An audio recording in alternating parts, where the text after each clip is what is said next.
8 p.m. Okay. We have the introductory session, and then from 8 to 9, 9 to 9, yes, 8 to 9, 1 hour, which also includes discussion, and then 9, and then we ask Professor Ravi, and then we have an open forum discussion. So as you please, after your talk, because it's a keynote, that's why, or probably Professor Ravi is also supposed to join. He said that he's going to be there for your session. So maybe you want to check with him, so if he's around? I can just text him. Okay, sure. Hello, we are live now.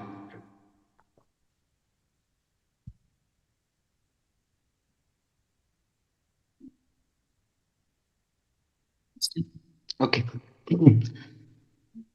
Okay, very good evening, everyone. And before we start this session, let me introduce about Caesurae. Am I audible, everyone? Okay, my name is Shagnik Chakraborty, and I'm one of the members of Caesurae family. Caesurae Collective Society is a registered non-profit organization devoted to academic and cultural activities. We organize academic seminars, creative writings, music, dance, film, graphic arts, photography, and art workshops and events. Our organization prides itself on members who come from different disciplines. We have academicians who are creatively inclined, and we have professionals from different cultural streams. Caesurae Collective Society intends to bring together creative arts with academic discursiveness on culture and cultural translation.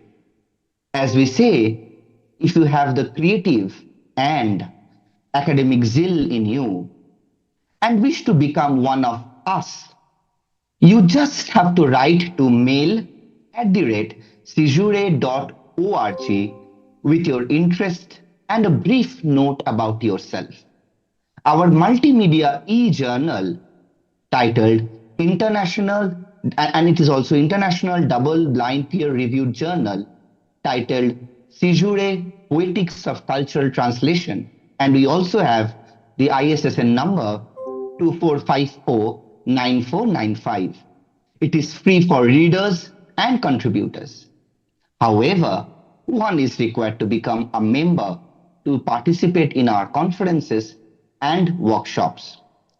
We began our journey in 2016 and have organized several international conferences in Amrita Vishwa Vidyapeetham, Coimbatore in 2017, MANU, Hyderabad in 2018, at Bikaner Palace, Rajasthan, 2019.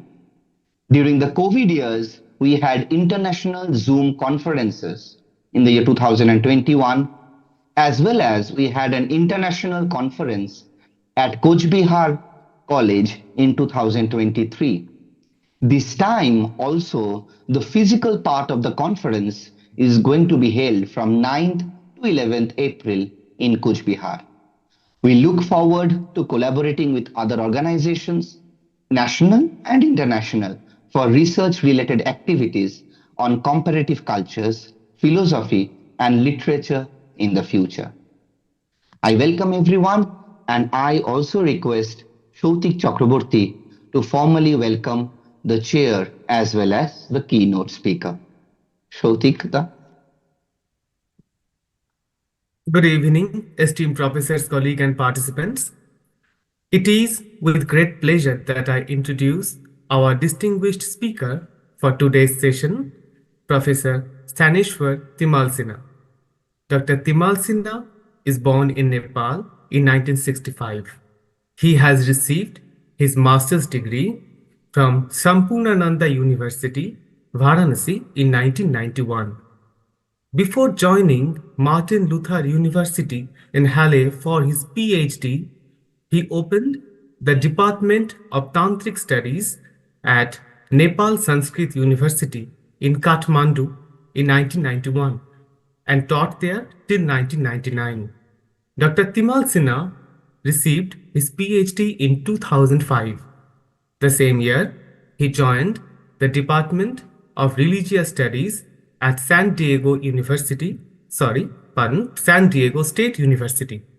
He has also taught at the University of California, Santa Barbara, Washington University in St. Louis, and the University of Hawaii, Manoa. Dr. Timal Sinha joined Stony Brook University as Nirmal and Augustina Matu Chair of Classical Indic Humanities in 2023.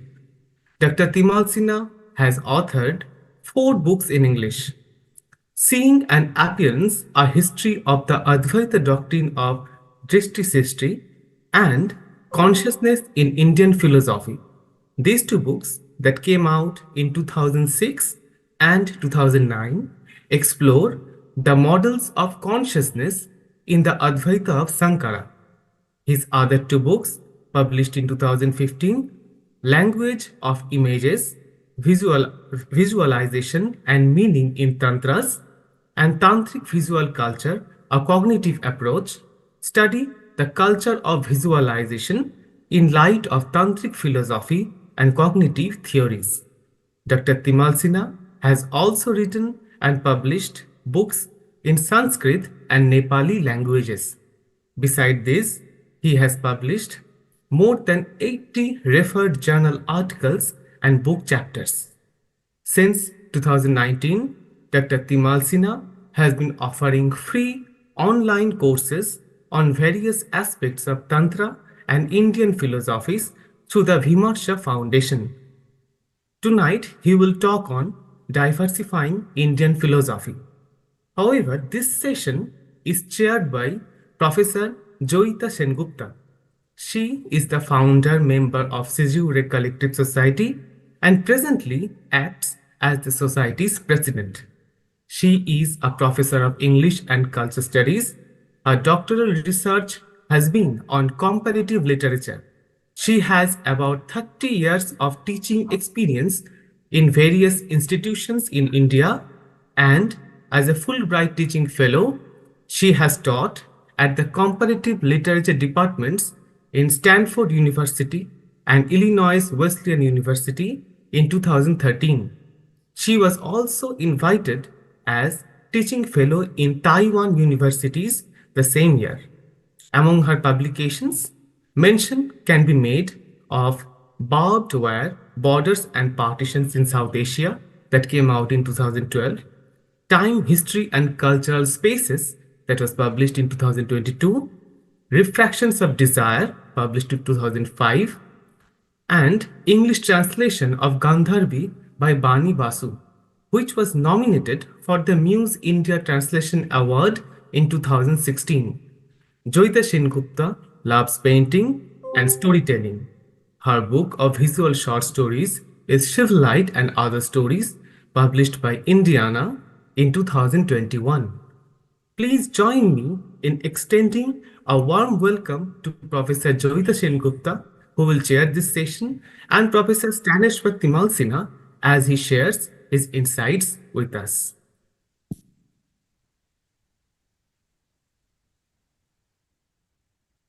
Namaste, Acharya Timal Sinha. It's a real pleasure to have you with us here. And I want to mention at the very onset that this conference would not have been possible without Professor Timal Sinha's help. It was because of his encouragement that I could really go ahead, with this online international conference. Because philosophy is not really my area of specialization, which is his, actually. And so I owe a lot to him for this international online conference that is really happening.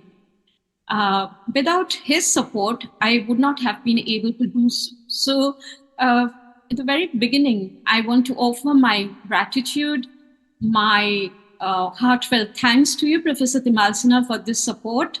And since we have introduced Indic studies also as part of our journal, I hope that in future we'll be able to do something, because people whom you care for, youngsters, and who are also part of my organization now, like Orkudipto and Shoste, they can really, fruitfully contribute to Caesurae as well as Vimarsha. So with this, with this kind of a vision that I have, which I'm sharing with you, and with also the members who are here in Vimarsha, we can begin our journey with this conference. Thank you so much once again for being with us. Thanks to everybody who has joined this conference at such a short notice, because I didn't share the link with everyone, and I requested Professor Tamal Sinha to share with you all.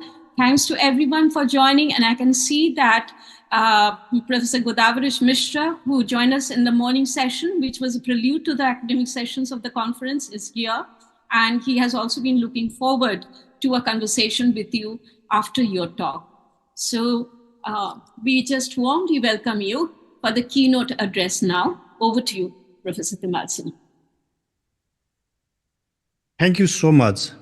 I'm humbled with your introduction, Joyita ji and Sautik ji. It's very humbling experience. And Joyita, I apologize because I said go ahead, and then I got so distracted for so many things happened. I wish this to be bigger and more grand. So 6 months down the line, have courage and we'll do it again. We'll do it better.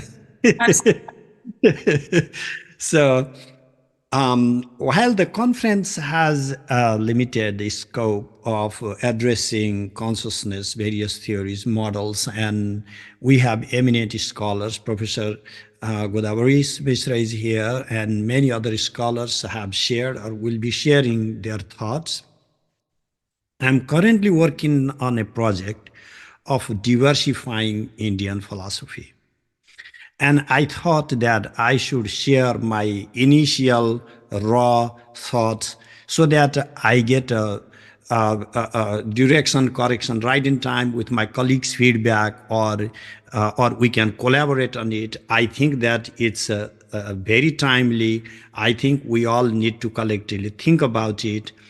And so as the conversation unfolds, you will see what are my arguments or why I think so, and what are the limitations, what are our pitfalls, what are challenges. So we need to think through all these aspects. So the two categories immediately, we say Indian philosophy, then we have two words, Indian, and that bugs, not just a continental way of, like a territorial way of thinking. If this is the thought of the people from a particular region in South Asia, or are we talking about a civilization that has lived over 3,000 years and unfolded in a million forms and given multiple streams of lived religious and philosophical thoughts that have reshaped the globe? Of course, what we mean is the second. But there is a little problem here. When a Westerner in the Western Academy is trying to speak for, against, or doing philosophy, as soon as the category Indian is introduced, they have a very frozen picture, and it comes from the problem of definition, defining categories. What philosophers do, they define categories, or they create categories. If you go to Laws, for example, and then they will explain it more in detail of what the very project of philosophy is all about. So if we give a very narrow definition of Indian philosophy to define that particular stream of thought that has survived through the writings of philosophers like Kanada, Prasastapada, or Shankara, and we are looking into a particular mode of history in Sanskrit, Pali, or Prakrit languages, and we may not be thinking about the undetermined territory through which philosophy keeps unfolding. Meaning, any category that is strictly defined has a history but doesn't have a future as much.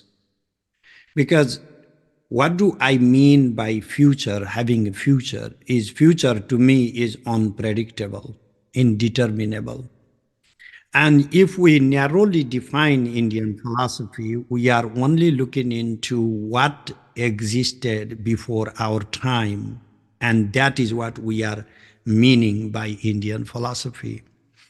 If we leave it undefined, then anything could drop into that, and it becomes chaotic. And particularly for people like me who are destined or whatever to be in the West and to work in Western academy, we have a constant threat of being rejected by our colleagues in the philosophy department, or we have the trust, we have the need to be accepted, to be recognized by broadly the philosophical community in the West. And so we are trying to give a concrete definition so that our friends, our colleagues do not misconstrue what we mean by Indian philosophy. I'm not going into defining the category. I'm just only addressing the problem of defining the category. That if we choose to remain undefined, we will be unidentified. If we choose to be fully determined and defined, we remain the products of history without a future. So maybe one of the possibilities I'm just proposing that if we have to do with the Indian philosophy as a category that has been understood by some Indian philosophers like Radhakrishnan or S.N. Das Gupta or B.K. Matilal, then that seems to be more of a historically oriented philosophy than what if we introduce Indic as a category to speak for the philosophy that allows a free-floating open interpretation of the tradition, a further reflection upon the systems that we inherit and we explore further.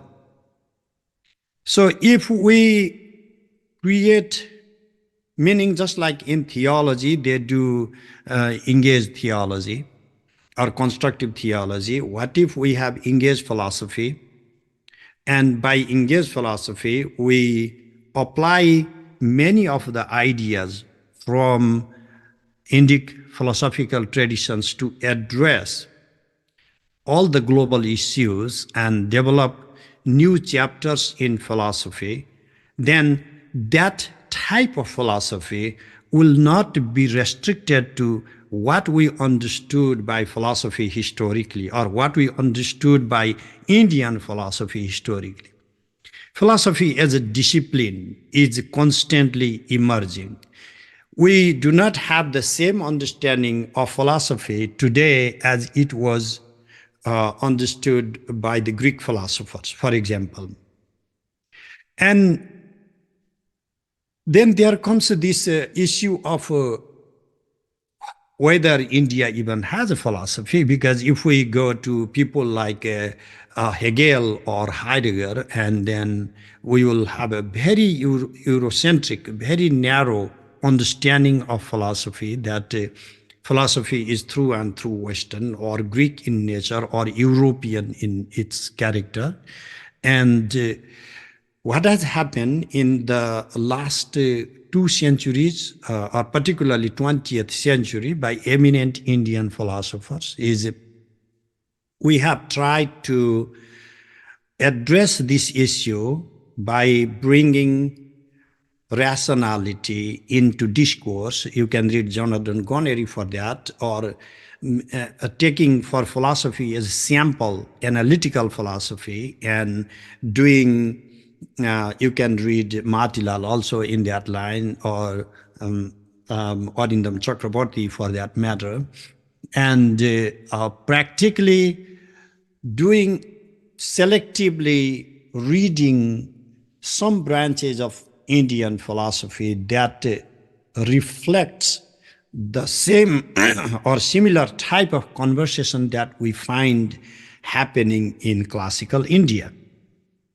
And they may also be doing reinterpretation, redefinition, but practically this has been an enterprise of finding something that mirrors what our Western counterparts think when we address the category philosophy, and to make a lookalike of Indian philosophy. I find this approach narrow, insufficient, and I think that we need to have a three-pronged strategy if we really mean to do Indian philosophy in a broader context. The first is a systemic Gurukula model of doing philosophy.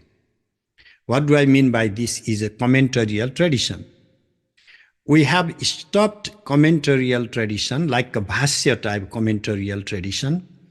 And in the later 19th, 20th century, or even ongoing writings, what we find mostly, I'm not saying all of them, we have Shakti Bhasya, for example, in 20th century, but mostly, majority of the works are tika, just a dictionary work of explaining the terms, explaining the categories. But if we read classical bhashyas, if we read classical commentaries, they are not just simply a dictionary interpretation of the intent of the original author. They are always trying to reach beyond what the author provides. If you read the Jaimini's Brahma Sutra, for example, and whether you want to read Shankara's commentary or Ramanuja's, whatever the commentaries we want to read, we will find the text, the Bhasya text, going way beyond the scope of the sutra as such. The same thing applies to Yoga Sutra or Sankhya Karika if we compare to Deepika. So I think that if we live by the ethos of the Bhasya tradition, there is this room, there is this space of a new generation, a regeneration, a revival from within the system itself. And that is a completely different enterprise, in my opinion, than what Indian philosophy as a category has emerged in 20th century as a product of globalization, or as a product of European Orientalism that started reading about India, not necessarily to revitalize Indian thoughts, but only to contextualize India or contextualize Indian mind. And of course, we are here not trying to contextualize Indian mind or trying to understand what the creature is that is called Indian. We are trying to understand and appreciate and also expand the scope of what it means to do Indian philosophy. So if we take Indian philosophy as a category, as a product of globalization, then it is inherently comparative. Because even if we are simply doing Indian philosophy only strictly without any comparison, simply translating Gautama, for example, or Shankara, now translation itself has become a big enterprise. And only a translator knows the dilemma of translating a text, that every single word has a history. Every single word carries its own cultural depth. And any equivalency from another culture is destined to be mistranslated, misinterpreted, misunderstood. And the tender balance between making that into theology, secularizing to the extreme, or making it look like analytical, making it look like existential. So we have multiple words, vocabularies for same translation, and it is upon the choice of the translator, and immediately we can make the same text to look like a phenomenological work or a analytical philosophy work or some product of theology. And so therefore, no matter how sincere we are claiming to be, and I'm speaking as a translator, no matter how many times I double check my own consciousness, I can see the problem within language itself, inherent to language itself, that it is speaking for the culture. And when we are communicating from one culture to the next and trying to delimit the cultural infiltration, religious infiltration within our translation, we startle, we have to pause. But then should we just stop this enterprise? Of course, absolutely not. Why not? If we continue to think through Gurukula model, I do not see crisis coming for the first model of its originality. If we stop that model, then doing only Indian philosophy will be destined to reduce Indian philosophy to a footnote of Western philosophy. People who are doing comparative philosophy, particularly explicitly advocating for comparative philosophy, and when I read their works, I hardly find a categorical difference that they are trying to institutionalize. They are mapping. And what happens in the process of mapping and sampling is, if you are a rock collector, you are sampling different rocks, and if you find the same types of rocks of different sizes, you will just pick one among them, because you cannot pile all the single rocks you find in the collection. And when you find a very genuine different type of rock, you will pick that too, because that's a different for your sampling. History is the testimony that the ideas that have survived have retained their difference. I mean, I would have to say Jacques Derrida is through and through correct in this sense of institutionalizing difference, to recognize difference.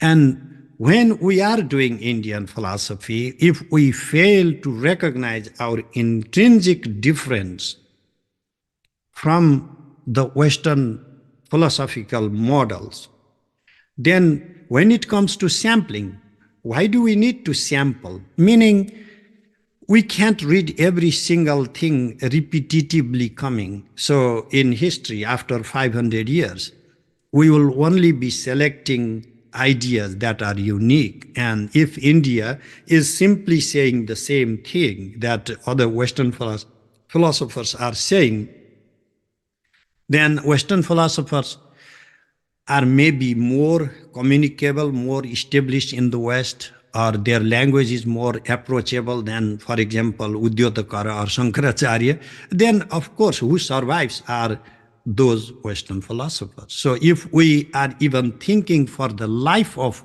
Indian philosophy, we have to map in a way that our difference is preserved, not just our similarity. Then that opens up a third category, the way I said, doing Indic, in the sense of going beyond even comparing the categories, to start thinking all the possibilities of thinking through Indian categories and address the global affairs.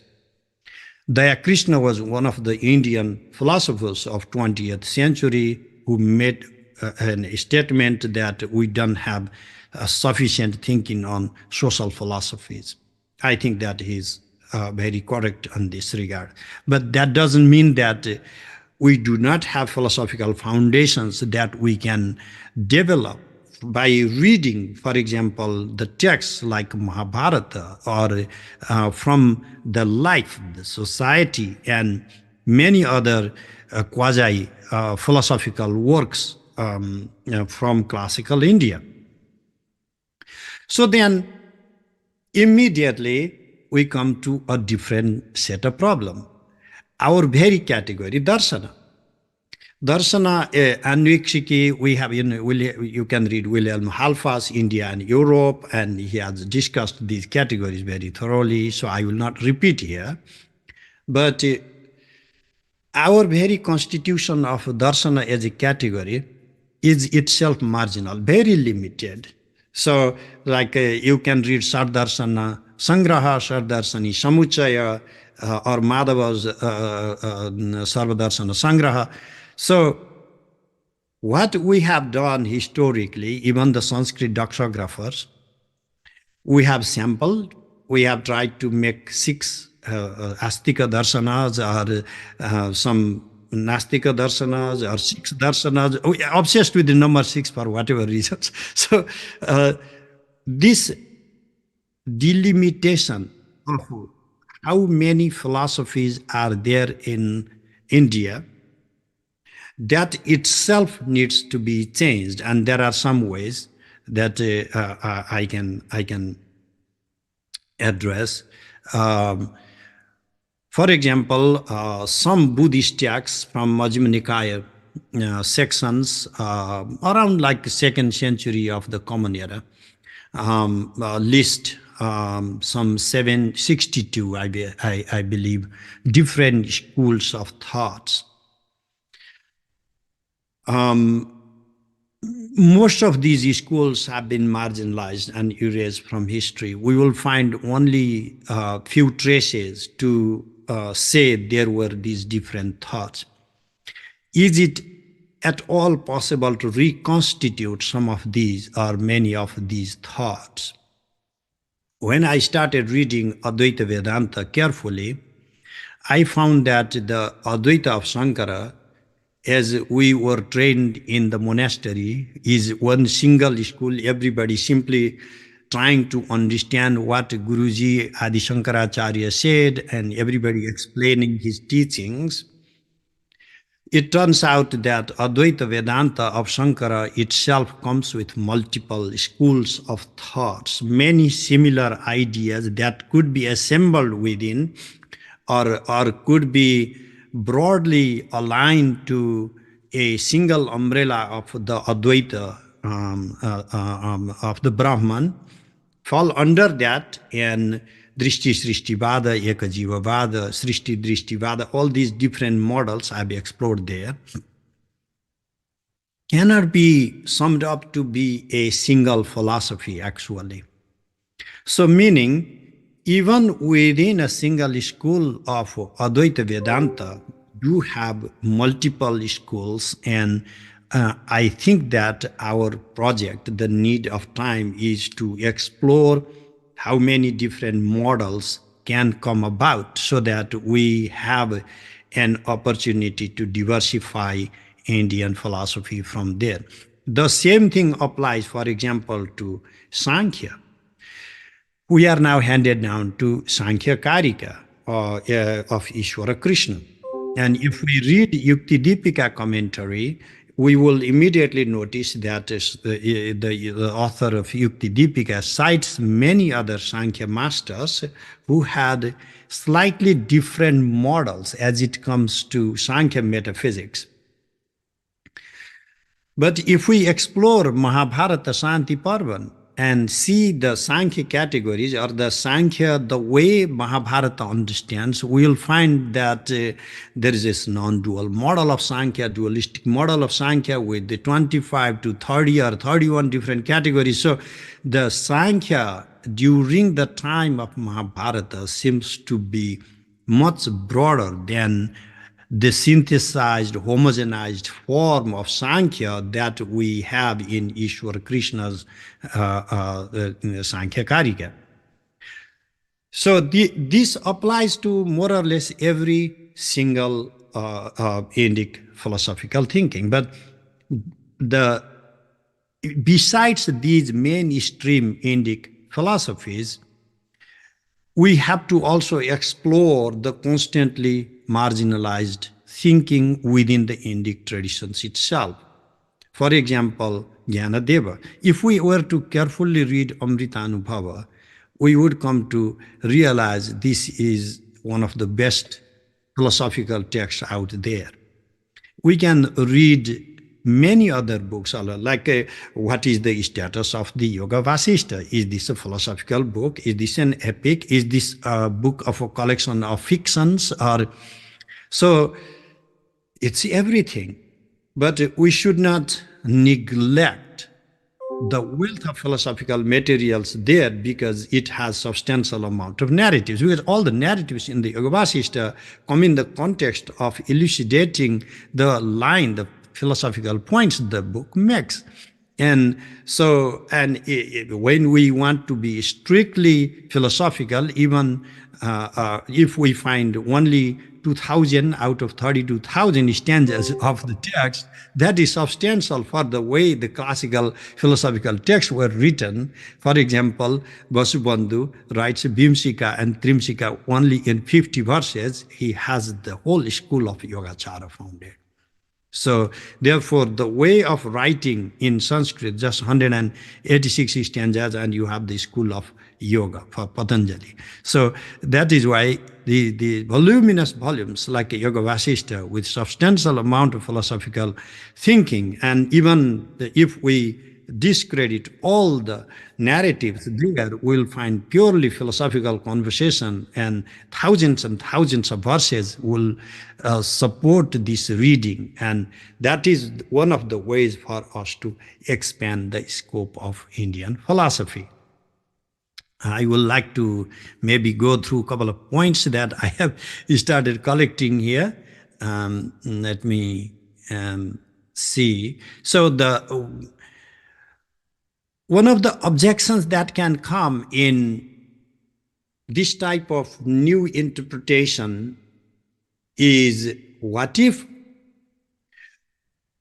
we introduce many of the, or some of the categories that are not intrinsic to the text or the tradition?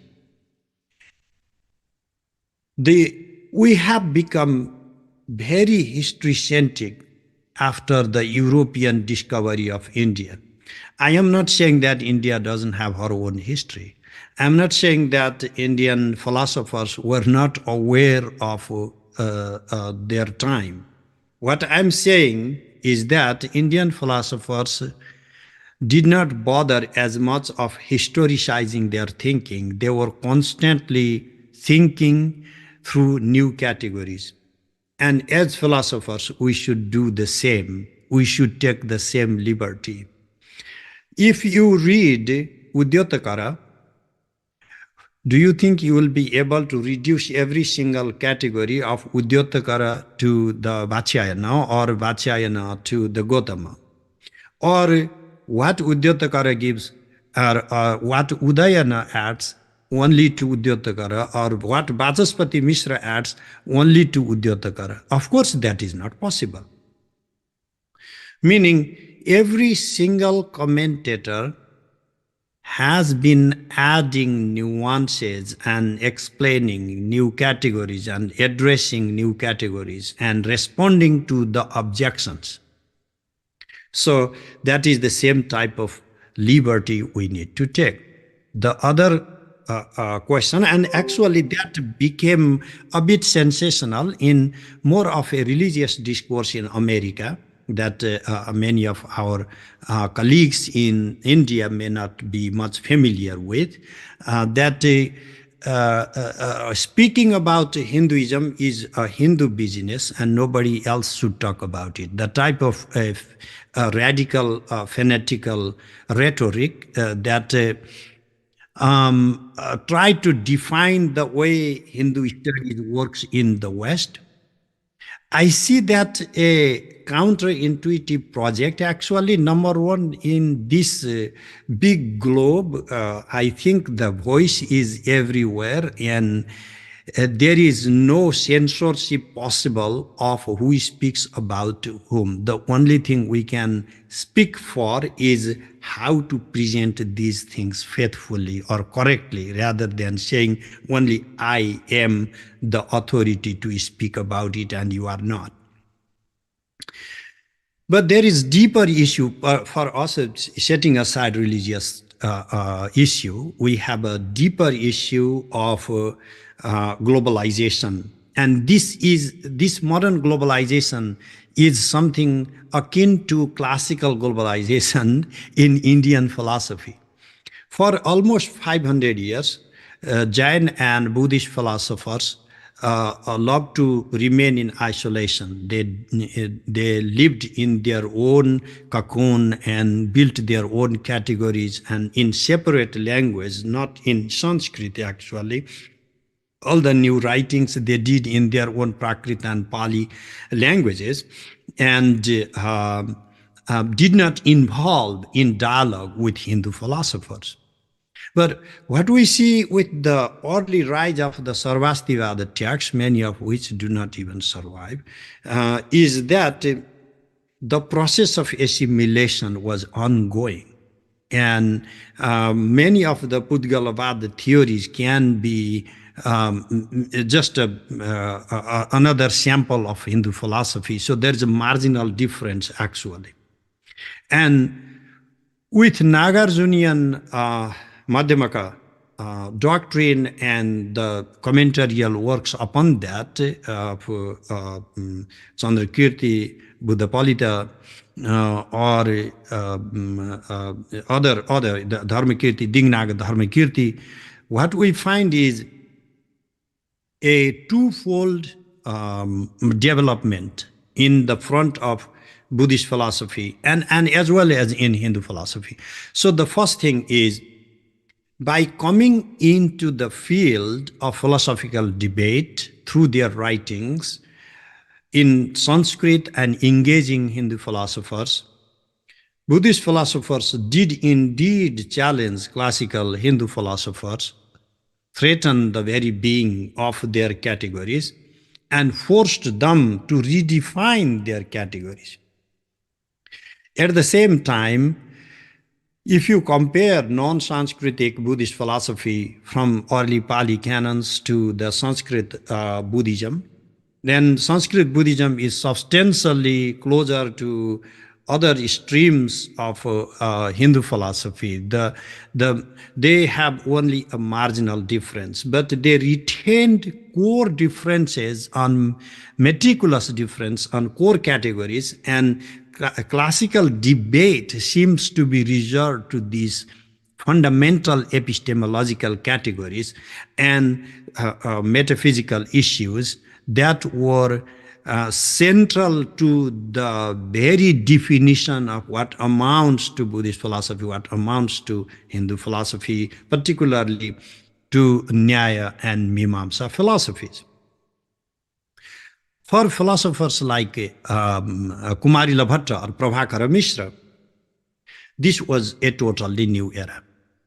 They were not anymore resorted to explaining all the rituals and intricacies associated with rituals, or even if they did, like we can find in Tantra Bhartika. But when we read Kumarila, we are focused to read Shloka Bhartika, not as much to Tantra Bhartika and other issues, other texts that deals with the later sections of Sabara, Jaimini and Sabara. So, meaning the universal categories and different interpretations became a central attraction to later philosophers. And when the Mimamsa philosophers engaged with the Buddhist philosophers, and the Mimamsa philosophers engaged with their own Hindu counterparts like Nyaya philosophers, these debates worked in twofold ways. One, they help to maintain their difference and refine their categories. In my previous works, I have advocated that dialogue is not to dissolve our difference.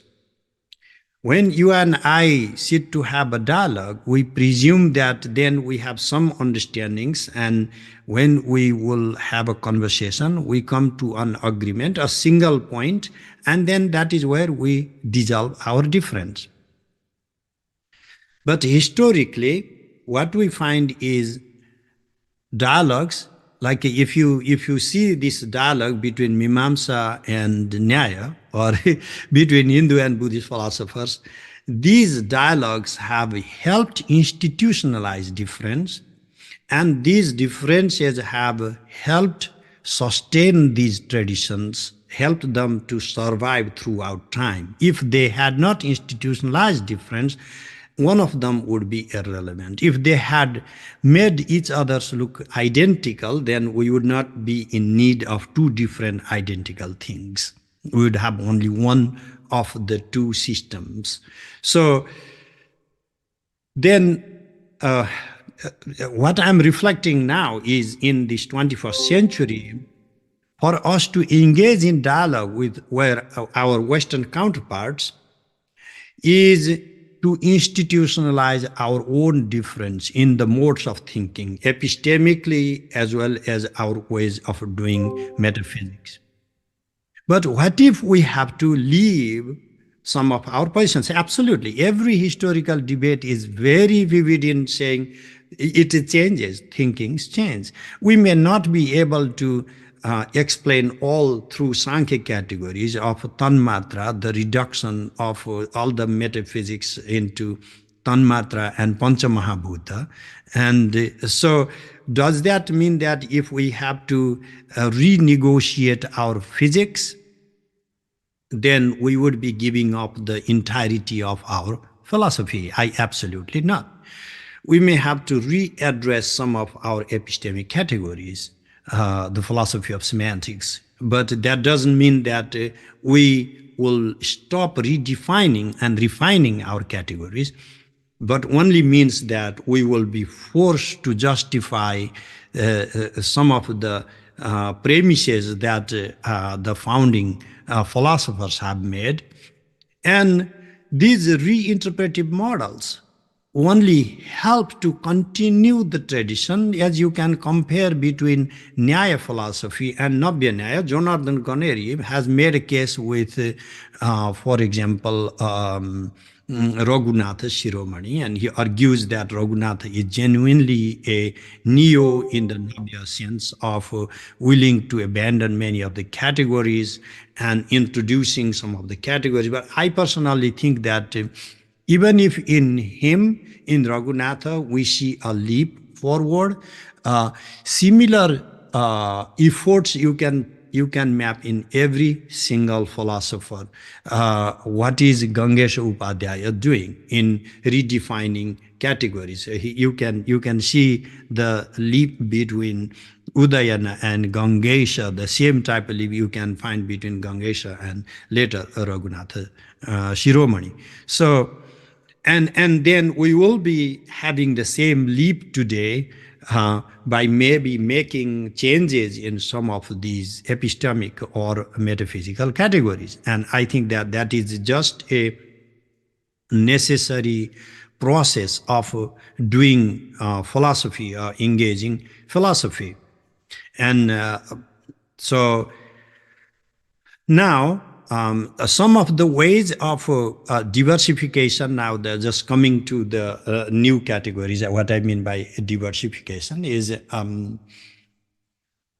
there is this new interest in artificial intelligence, for example. Do we need to have a ready-made philosophy of artificial intelligence? Of course not. Neither the West nor the East has a ready-made philosophy of artificial intelligence. What is intelligence? What is consciousness as such? This is a new issue. We are already, even by having the conferences on similar topics, we are already trying to address new issues. What is the philosophy of biology? Can we rethink through Sushruta? Can we rethink through some of the tantric philosophies, Shakta philosophies, to address the philosophy of biology, for example, and again invoking the Krishna, what would it be like to reconstitute social philosophy or social philosophies by engaging classical philosophical models? For example, the philosophy of Mandala that I've argued here and there, but not ever anywhere systematically. In my essay on Abhinava Gupta's philosophy of power, I have tried to engage power, leaving behind the metaphysical understanding of Shakti, to what constitutes to power in the Western understanding, Western philosophy versus power in Indian philosophy. So I think that if we were to reconstitute social philosophy, the conversation upon power will remain one of the core issues. And if we address power properly, and I have tried in my new project to address freedom, swatantriya, and of course, freedom, again, is a core issue for constituting social philosophy, although my own approach has been through and through metaphysical. But I think that if we address freedom, this book has been accepted by Bloomsbury, and I hope to share with you soon. So there are many ways, my point is, there are many ways we can engage Indian philosophy to address every single issue that our Western counterparts are engaging Western philosophy. And I think that we have a very bright future in the sense that we have a wealth of materials and we have our time, meaning we are now a globally educated citizen. We are diverse in languages, and we have texts that are not interpreted, not even translated. So we could read these classical texts and redefine our territory. So then by using the term territory, I'm referring to Gilles Deleuze, who has in his What is Philosophy, very small book, has a concept of deterritorialization. So I think that what I mean here by bringing all these new ideas and expanding the horizon of doing Indian philosophy, I am not simply trying to territorialize, okay, this is what it means, or this is as much as we could mean by Indian philosophy. What I mean is, first of all, when we understand the land, that understanding the landscape will allow us to move beyond its own geoterritory. And as sooner as we start addressing global issues, the sooner we will be able to deterritorialize our categories. It is so easy. If I'm introducing a concept from Advaita Vedanta or Patanjali's Yoga Sutra and somebody carefully listening to the conversation, and so you mean what you are trying to say is, according to Vyasa, the commentator, this is what it is. So this is how the conversation is happening. When we are engaging on the same issues, same global issues, and we are leaving our ideas to be confined within 4th century of the common era in one Indian village, for example, then we are missing the point of globalizing those ideas, to deterritorialize those ideas, to universalize those ideas.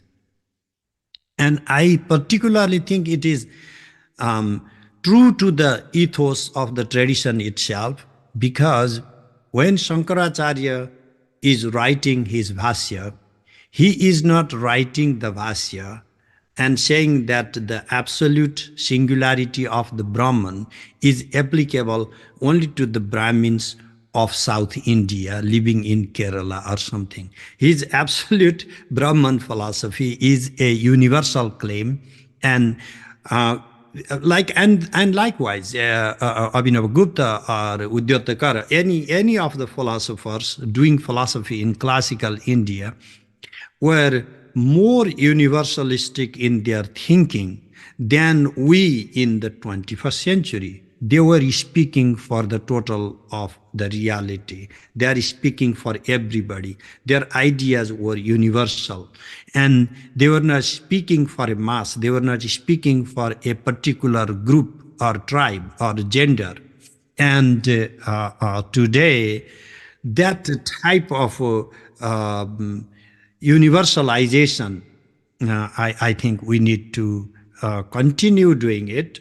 And for that, we will need to deterritorialize. We need to go beyond our own comfort zone. And then we need to be challenged by our counterparts.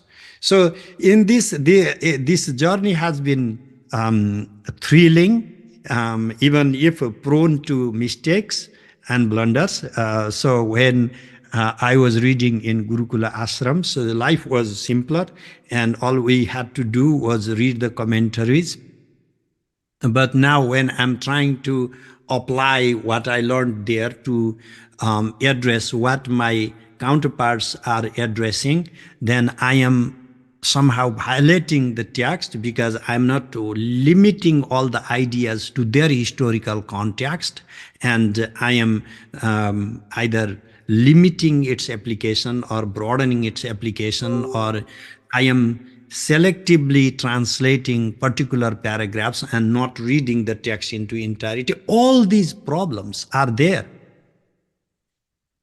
But besides these challenges and our willingness to be mistaken and to make mistakes, there is also a reward. That is, Frau Wallner, one of the contemporary Indologists, says Indian philosophy has history. And what does it mean by history? Is a lived nature of Indic thinking that is much more vivid in Indian thinking than in Western thinking. So let me give you an example. When there comes Friedrich Nietzsche, and he gives one monumental thinking, and then you do not have like the school of Nietzsche along the lines thinking all along, like a few philosophers think like him, and then there is no Hegel and Nietzsche like writing commentary upon it's a new. So meaning all these are separate islands. So you can see from one island the next one, but there is no continuity. Like you can see the type of continuity in Indic thinking. And what if this continuity allows some changes? So be it. If you read the Yoga Vartika of Vijnana Bhikshu, you will find substantial amount of new thinking.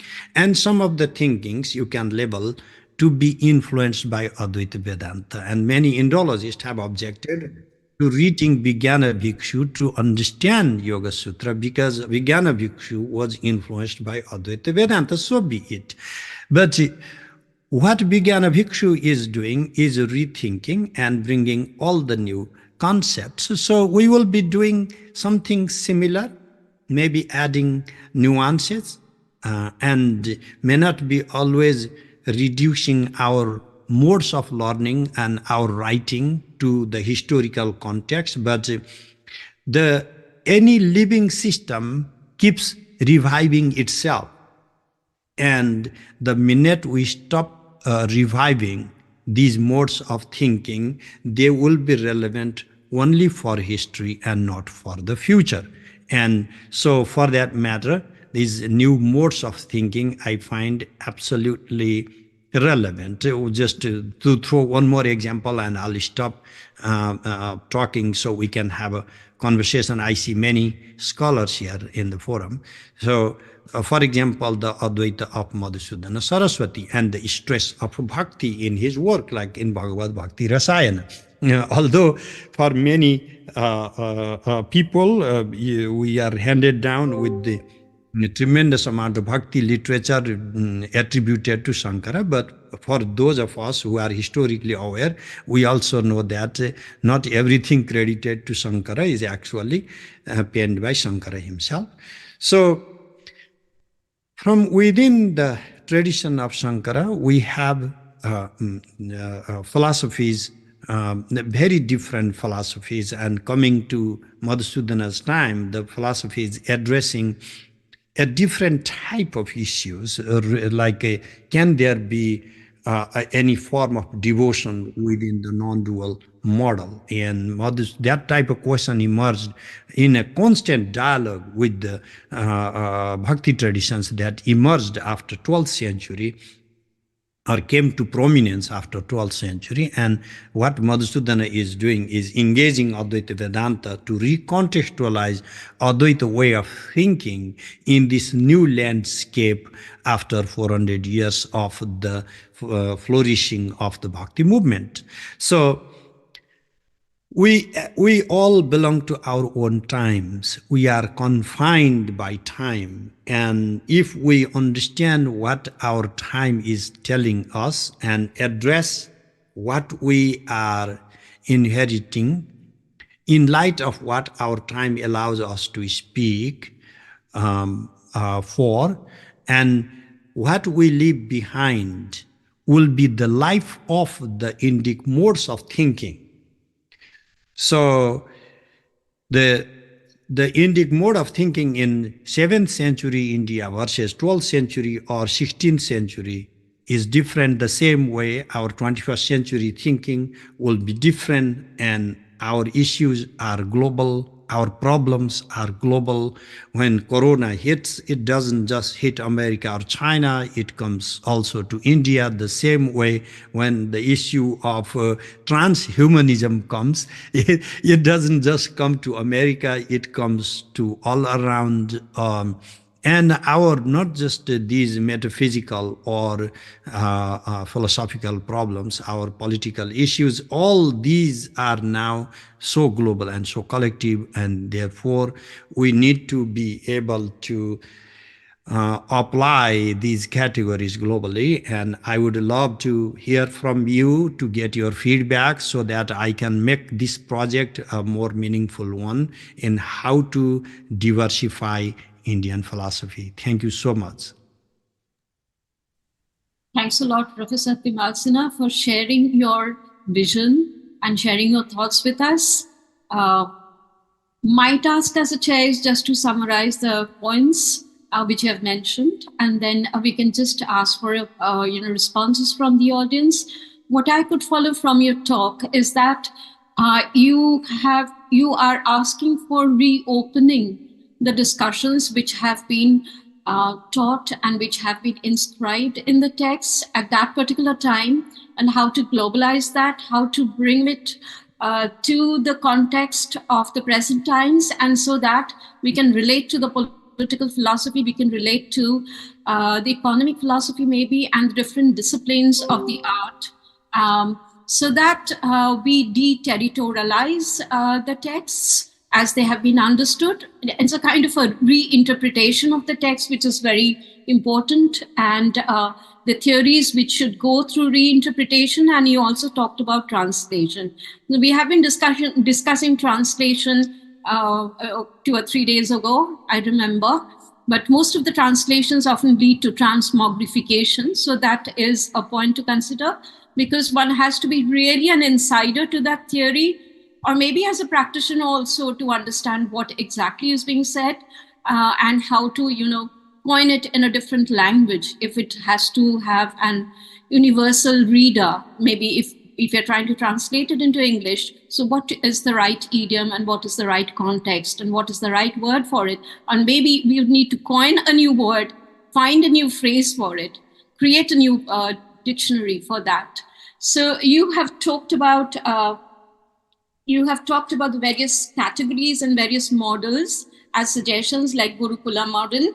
And you have also said that we need to introduce many of the categories which have not been institutionalized in the tradition, so that we have a more of openness and instead of limiting ourselves to history and historicity of a particular text or a particular tradition, we need to understand these texts, understand philosophy, as it were, in the contemporary times. Am I right?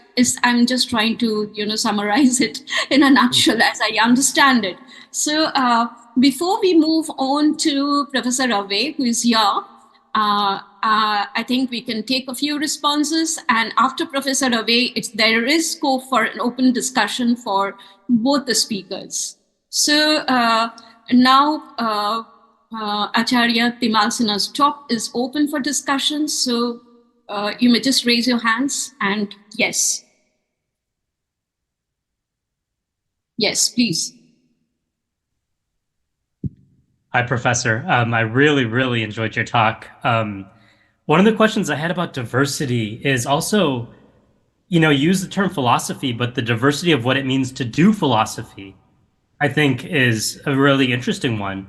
So we can read Lacan, and then what does it mean to do Lacan? Well, there's maybe Lacanian psychoanalysis, or, you can read Derrida, and what does it mean to do his philosophy? Well, deconstruction of texts. So look at the underlying assumptions. How do you bring them to the front? But what it means to do Indian philosophy seems to be something very different. I mean, there's all this ritual aspect brought in. There's meditative practices. The part that we might consider properly philosophical seems to actually be almost like a small part of the enterprise of what doing philosophy means in India. So I wonder if there isn't something to be said about using or thinking about these concepts of Indian philosophy as a way to expand out the concept of what it means to do philosophy. That it's not just enough that, a text like the Virupaksha Pachasika talks about embodiment, but it gives practices and ways of experiencing that and changing your sense of embodiment.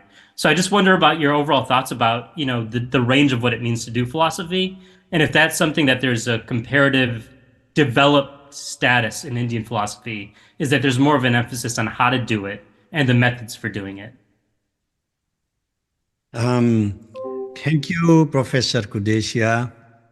Dear Ravi, this is a very good question, and this helped me explain something I did not address in the main conversation.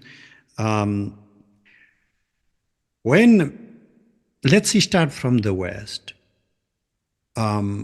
Majority of the philosophers have nothing to do personally with the philosophies they do in their life.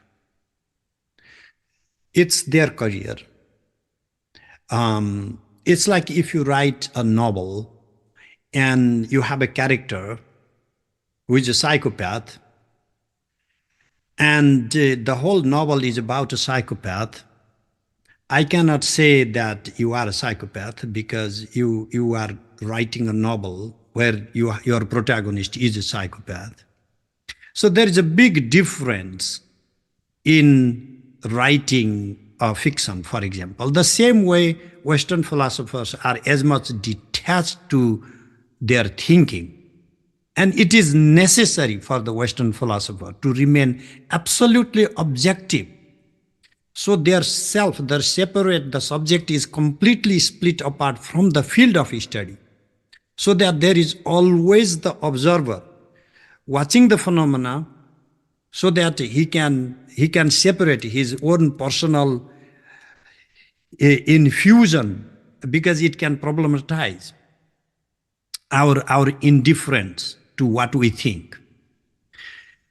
And I find that a bit funny, because for us in India and in China the same way, we are trying to live it. We are not trying to make a theory. We are trying to live that idea. And if we set aside that ethos more and more, like I am maybe trying to nostalgically return back to my early ashram life, that I see a relevance of Indian philosophy in the mode of living. living philosophy, because Western philosophy, I don't know how to live it. What does it mean to live that philosophy even? So we should not disentangle the lived domain of Indic philosophy.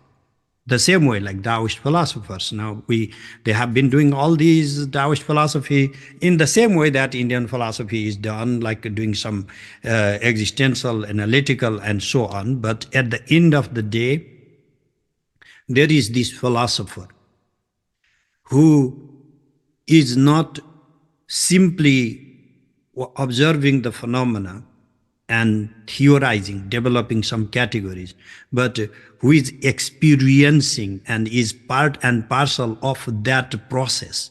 And when he brings about his experiences, he is as much in mixed to his theory as the object side. It's an intermingling of both. There are no two poles of the thinker and the thought in Indian philosophy writing. And I like in Aurobindo's work, for example, so the way Vivekananda tried to do, for example, So I think that this should be lived. And the minute I talk about lived aspect, immediately we are bringing ritual. And then we will be bringing not just the epistemology of Mimamsa, but also the ritual domain of Mimamsa philosophy. So ritual is a mode of living, not just a ritual in the context of whatever the daily or calendrical rituals you do, but our everyday life is a ritual. We are living it. We are actively engaged. And we should derive our social philosophy from our ritual philosophy, because that is how the social life has been ritualized, contextualized. You have a ritual of voting. You have a belief that you have the freedom to choose your leader. You have that meta myth given. And the whole social philosophy is a product of ritual philosophy. Actually, we can engage Giorgio Agamben in that regard and do more of engaging ritual and doing Indian philosophy. So yeah, I'm totally with you in this, but we can have a long conversation on this, Ravi, and just come over anytime and we can discuss it further. Thank you so much. Ajit Katti has raised his hand, and after that, Shasdik, you could ask a question. Yes, Ajit Katti. Yeah, thank you, madam. Pranam Guruji. Actually, my question is, nowadays in every academia, either in Western or Indian, everybody is wanting to incorporate the education system like multidisciplinary or interdisciplinary courses in their curriculum. But now, how incorporate the philosophy as a multidisciplinary and interdisciplinary with the other disciplines or the specializations? Even though whatever the philosopher, whoever the translations that you have mentioned, like S.N. Dasgupta, Radhakrishnan, and they have all followed whatever the Western academic manner was there at their time. They have followed the same in their translation and presentation of their Indian philosophical work. But now, how we can Indianize, free from all the colonial conditioning, how we can develop, like in our India, in Gurukula system method, there is a concept, educational concept, that Loka Vidya. Like unlike the Laukika Vidya, it is Loka Vidya, which signifies the interest of incorporating these multidisciplinary and interdisciplinary studies in their curriculum. So now, how we can incorporate this with the development of philosophy also? How we can incorporate philosophy with the other emerging advanced studies now? Thank you. The approach has to be twofold. How can we build our basic education system that is Indic in nature? And then from that basis, how each and every discipline would have our input, be it physics or biology or sociology or psychology or any other field. Give you very small example because I'm a single agent and I have extremely limited power capacity to do things. In 1991, when I returned to Nepal with the blessings of my Guruji, I had a real hard time to open the department for tantric studies. They all argued that this is something you do in temple, and we have these tantrics and like magic makers and every single thing. This is not what university does. University is for universal thinking, and so and so. This time, just between December 15th through January 15th, I was in Nepal and I got the opportunity and tremendous support from my friends, Bimarsa friends. And I went through the media. I had 20 media appearances within that 30 days of my stay. And then after that noise, I think a lot of noise actually, then I started getting appeal to have some meetings, and I opened myself to, I subjected myself to these powerhouses and whatever the case I could make.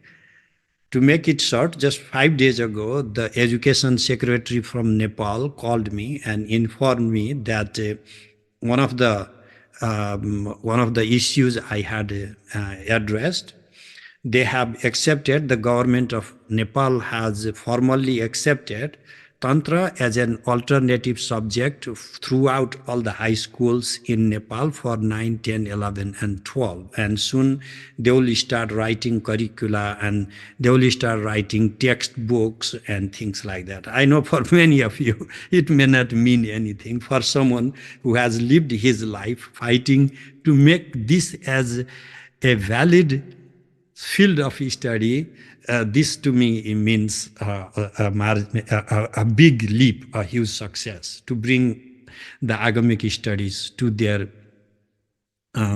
right pedestal. But it's just one small thing in the light of how many of the thinking systems, not to worship to the temple, not what you do in your personal house meditation life, but all the universal ideas coming from Indic system should be introduced in the high school level. Neutrally, deterritorialized, without any religious affiliation, without any devotional content, completely in a secular way. And then everybody from Indic background should have at least the minimal knowledge of all these different philosophies as they graduate from high school.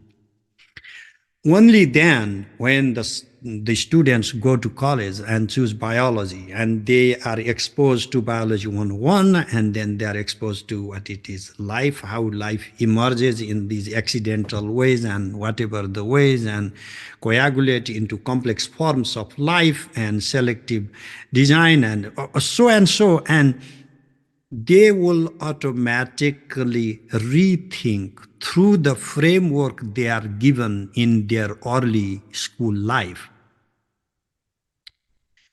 And only then something new will emerge.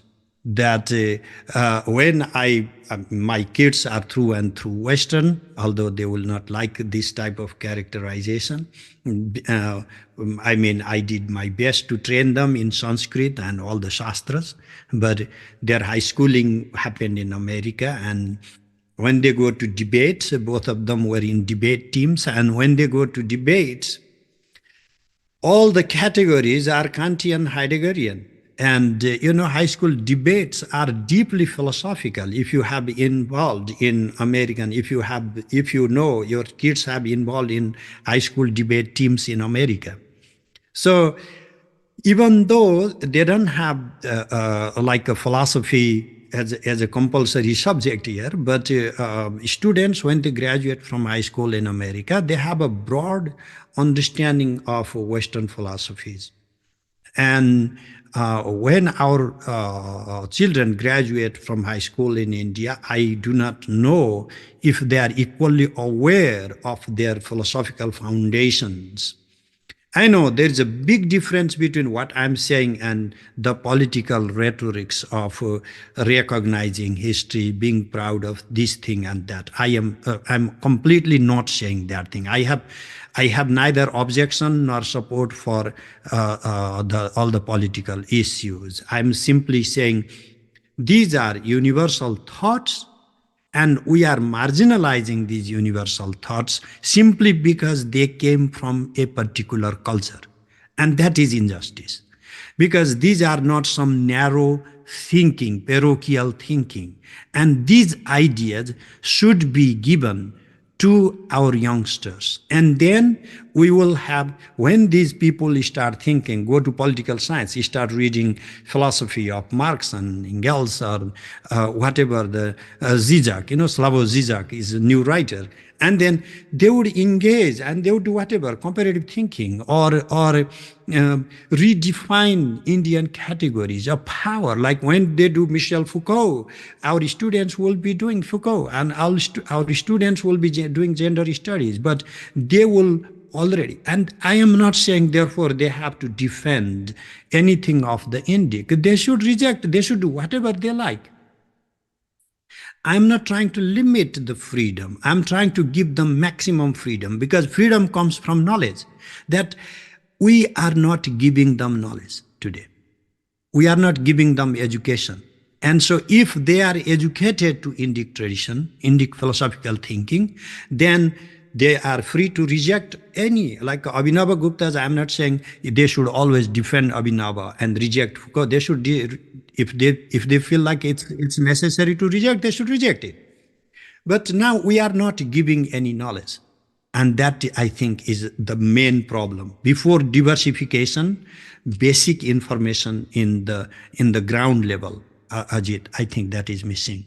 Sorry, I know this is not a direct address, but I think that the problem is deeper than that. And I'm trying to address the problem systematically. Thank you. Yeah, Guruji, I got the answer. Thank you. So, Guptaji, can I have a word? Do you have time or later on? Oh, yes, please go ahead. We can just take 2 more questions before we go over to... Like, I don't have a question, excepting to say that it was a brilliant presentation. Like a buffet of ideas that he presented. Dr. Timal Sinha, I must tell you, this is the first time I am listening to you with rapt attention. Like we have met many times earlier, but for such like a long, full-length talk, first time I'm listening from you, and it was more than a diversification of Indian philosophy. I should say it is a methodology as to how to do philosophy in India. It is a new way of looking at Indian philosophy. One thing which I was struck is about your bringing many things which are not usually known. Not it cannot be known, but not usually known. You spoke about Sankhya. See, Shankara says that kutra saptrendriyani amanante kutra ekadasa iti in Tarkapada. There are many Sankhya schools which we do not know where are they and what they are all about. So you brought that as a methodological tool to expand the periphery of life. One more thing, you talked about a translation, very important. Like however much you try, only those who have translated know how difficult it is to translate. One more thing that you told that struck me is about Vijnana Vikyu's yoga and the yoga of Patanjali, whatever, the Uttibhasa Bhashya and all that. Very brilliant. And such an exercise has been carried out by none other than Madhusudana Saraswati. He gives a very Advaitic, interpretation, things to the old like dualistic, so-called dualistic yoga. Brilliant, very good. It was good. I hope we'll have much more thanks to Joyitaji for making possible such an event to listen to Dr. Timal Sinha. I really would hope that we will have many more occasions. Like your being there is a great loss to India. I must say that you should be here. And there are a lot of takers of these ideas. Then I don't know, maybe there are also, but you can be of use for the both of us. Thank you very much. Mr. He comes to India once in a year, so you can capture him and take him to Nalanda. It's not that he's disconnected from India.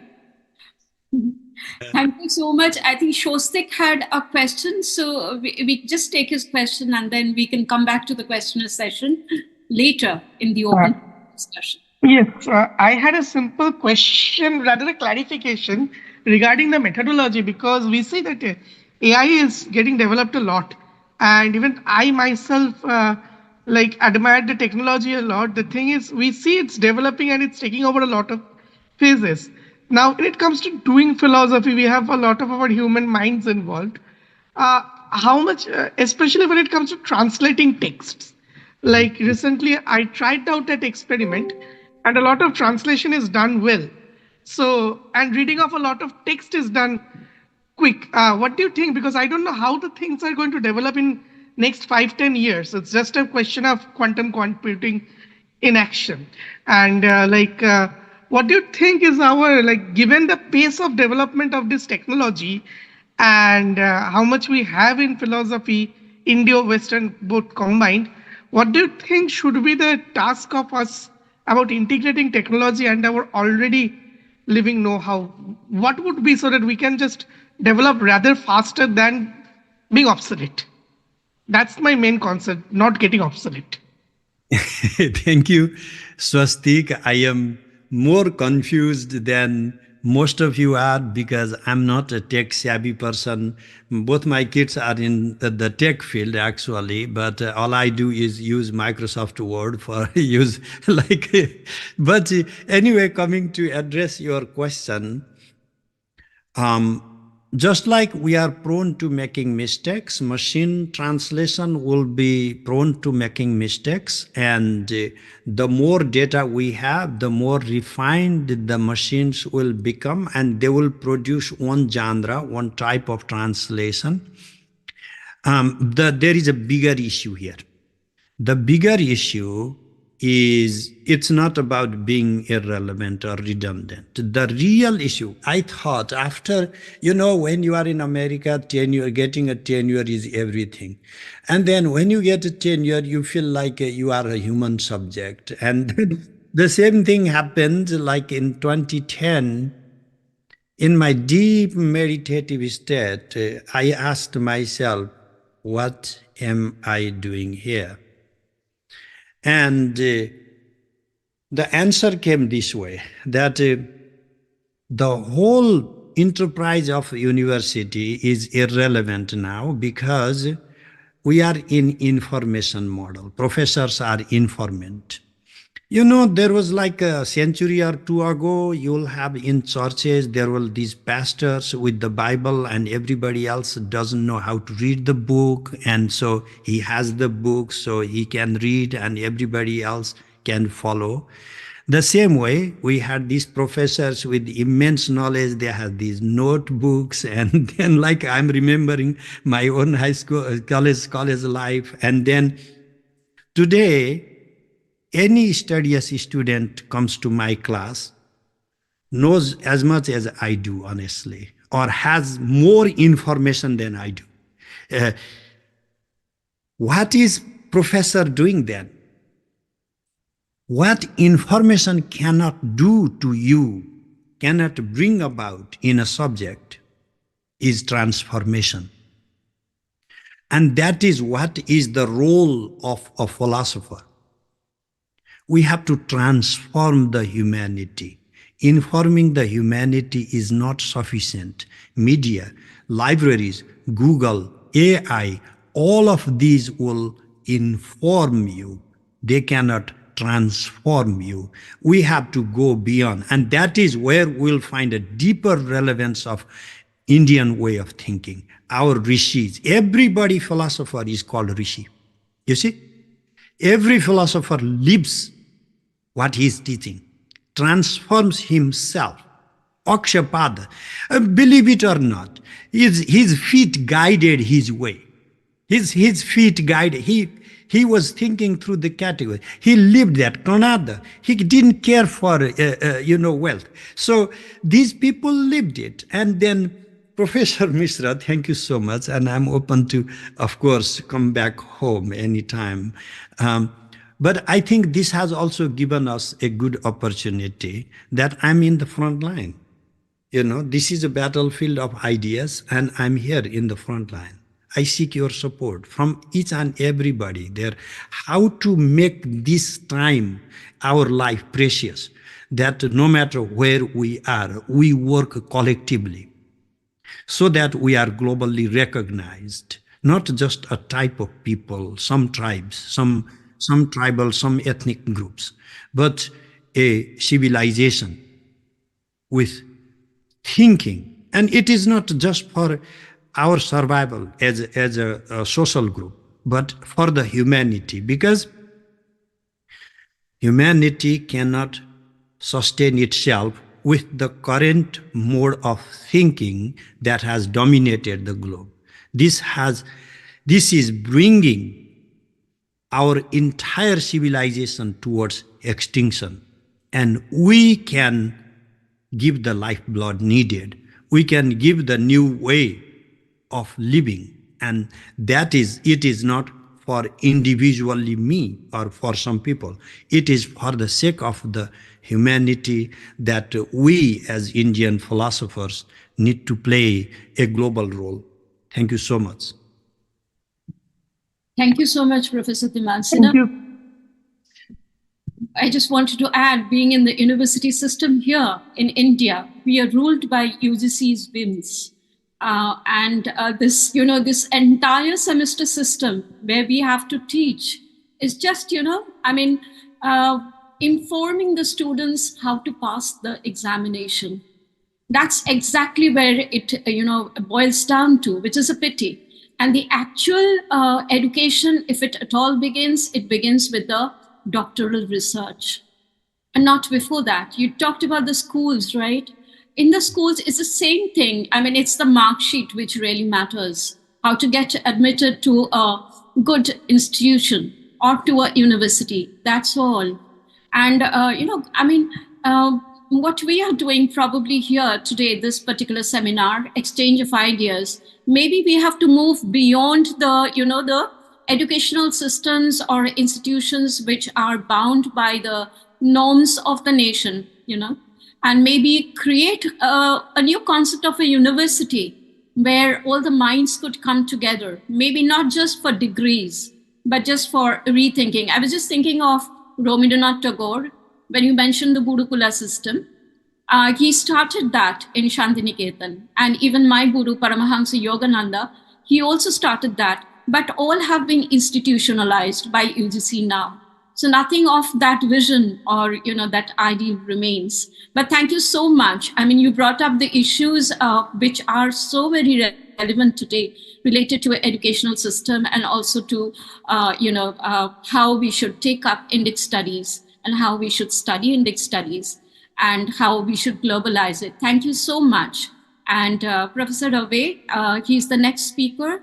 And Professor Timalsina, you are to chair his session. And after that, we have an open forum discussion after taking the questions, following from Professor Dave's talk. So I would request Shautik now to introduce Professor Dave to us.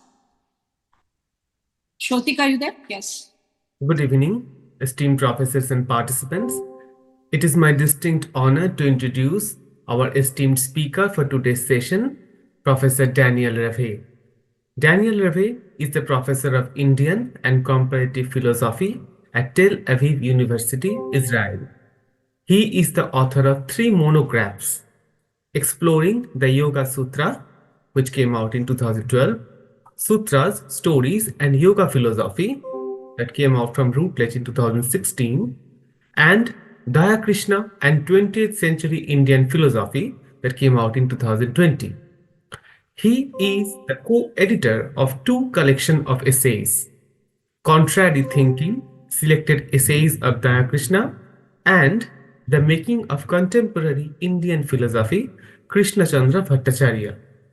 He is currently working on a new monograph titled Dialogues with and Within Contemporary Indian Philosophy, which is forthcoming with Routledge in 2026.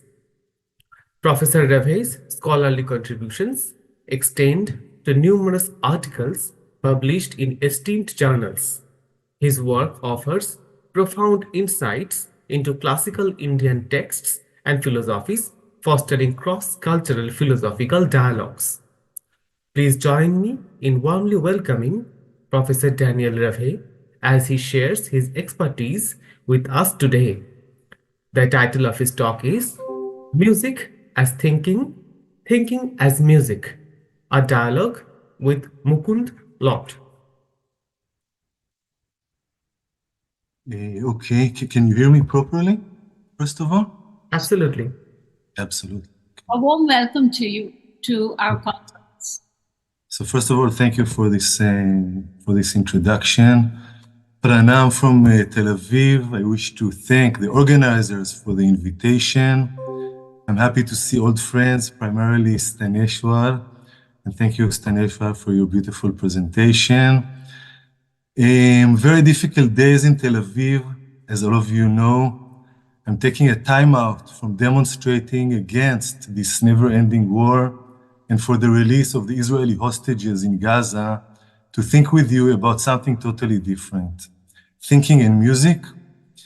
My presentation is a dialogue with Mukund Lart, a Jaipur-based thinker who passed away in 2020. I will introduce him in greater detail as we move on. But more broadly, this presentation is about contemporary Indian philosophy, a unique genre of philosophy, indeed a genre, not just historical period, that deserves, or at least this is what I'm suggesting here, close reflection. It draws both on classical Indian philosophical sources and on Western materials, old and new. It is comparative philosophy without borders, if I may borrow this phrase from Brindam Chakrabarti and Ralph Weber, and moreover, deals with the open wound, still open, of colonialism, or even colonialisms in the plural. So I have two sections or two segments. My first section is titled Mukund Lart. Mukundji, as I will address him, was an interdisciplinary thinker, historian of ideas, cultural theorist, musicologist, renowned translator between Sanskrit, Prakrit, Hindi, Bengali, and English, and philosopher working on the scale between ethics and aesthetics. His theory itself was complemented by practical engagements in the arts as a classical singer and painter.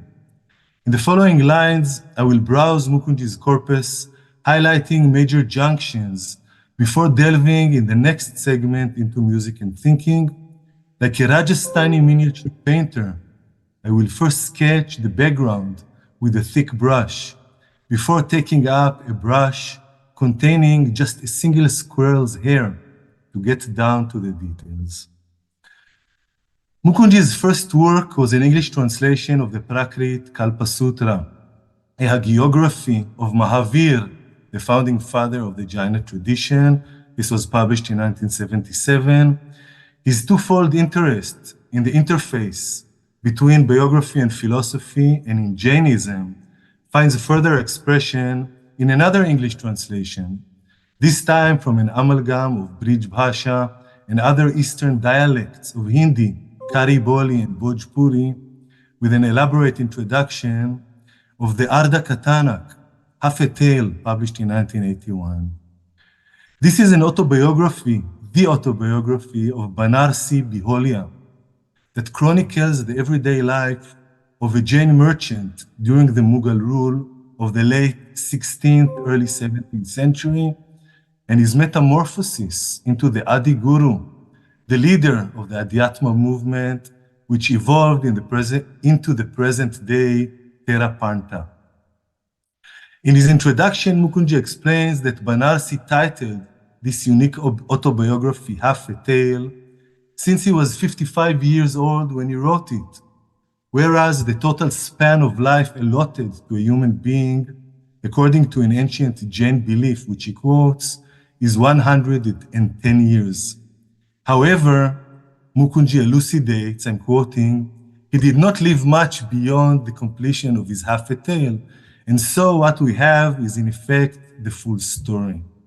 But later Mukunji translates his protagonist, stating that, I'm quoting, in a man's life, there is much that is too subtle to be palpable.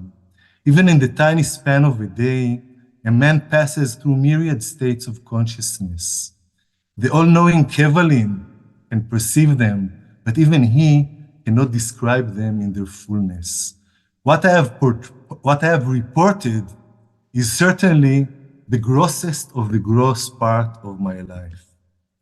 Meaning that actually, whenever we speak about our lives, it's always half a tale, right? The implied question here is about what we see and do not see, what we wish and do not wish, can and cannot see. It is a question of seeability and the materials which constitute our gaze and determine what and who is included or excluded in and from our frame.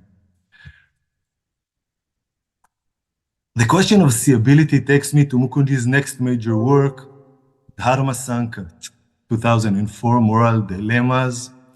Here Mukunji works on the borderline of aesthetics and ethics.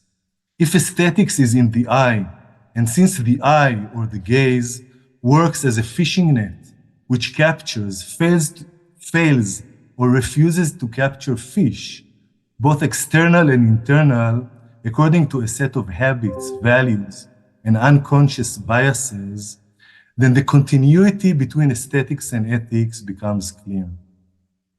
According to Mukunji, reshaping the gaze is the crux of both aesthetics and ethics.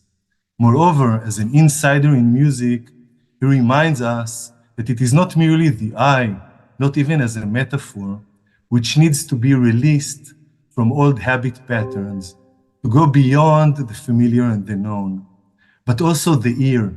Hearing and hearability are as crucial as seeing and seeability. Seeability meaning the ability to see. In fact, the two, seeability and hearability, are inseparable. I wish to highlight three more features in Mukunji's Dharma Sankat, which throw light on his thought at large. First, the subtitle of the book, Kim Karma, Kim Akarmeti, Kavayo Piatra Mohitaha. What is action? What is inaction? Even the poets are puzzled about these questions. This is the first line, some of you would know, of Bhagavad Gita 4:16. In the next line, Krishna begins to articulate an answer to these core questions. Kim karma, kim akarmeti, what is karma, what is action, what is non-action. But Mukunji, like Daya Krishna that Staneshwar mentioned, Yashdev Shalya, Rajendra Swarup Bhatnagar, and other members of the Jaipur experiment, a philosophical circle that had a substantial impact on philosophy in India and on Indian philosophy at large in the 1980s, 1990s, and shortly after the turn of the millennium, is more interested, Mukunji and these figures that I mentioned, are more interested in questions than in answers. We are usually taught to value the answer. They turn the tables, claiming that questions are eternal, answers tentative. Back in the subtitle of Dharma Sankat, it is interesting to notice that for Mukunji, it is the poet who is the most qualified not to answer the questions raised in verse 416, or for that matter, any other question at the heart of the human situation, but to articulate their unanswerability in a meaningful way, unanswerability. Second, Mukunji highlights, I'm describing to you three features of Dharma Sankat. So the second feature is Mukherjee highlights the Mahabharata notion of Anreshansya. The two chapters dealing with this concept in Dharma Sankat are titled Andreshansya and Satya or Andreshansya, truthfulness if you wish, and Andreshansya. And they are recapped in English in Mukherjee's short paper, The Concept of Andreshansya in the Mahabharata, published in 2011. But what is Andreshansya? A close reader of the epic, Mukherjee explains, I'm quoting, supremely aware of the complexity of the moral problem of action, the Mahabharata comes up with more than one supreme moral principle, namely with several, Staneshwar was talking about diversifying, with several paramadharmas that should guide our actions, several paramadharmas. One of these paramadharmas, highest values, is ahimsa. Another is andreshansya. Both these ideals can be rendered as non-violent. Mukherjee suggests that andreshansya is ahimsa adapted to the pravriti marga, or worldly life. He projects ahimsa as a non-compromising mahavrata, great vow, a jaina notion, which belongs to the nivriti marga, the marga of sannyasa, world renunciation. Only a renouncer can aspire for absolute non-violence and ultimate freedom. But as long as one is part of the world, Mukherjee explains, a quantum of violence is not just inescapable, but even needed. Some hinsa, violence, has to be there, he writes, for the practice of both the grihastha dharma and the raja dharma, the duties of the householder and the king. This is to say that andreshansya allows that measure of violence without which worldly endeavors cannot be carried out. Mukherjee's emphasis on andreshansya, the less known sister of ahimsa, reveals his interest in the world and the worldly, not just in beatific realms above and beyond, that for right or wrong, classical Indian philosophy is often identified with. Mukherjee's textual journey in the epic, from the Yaksha Prashna episode of the Vana Parva to the story about Yudhishthira and his dog at Heaven's Gate, reveal justice and solidarity as inherent characteristics of andreshansya, portrayed by Mukherjee as prototypic social conscience.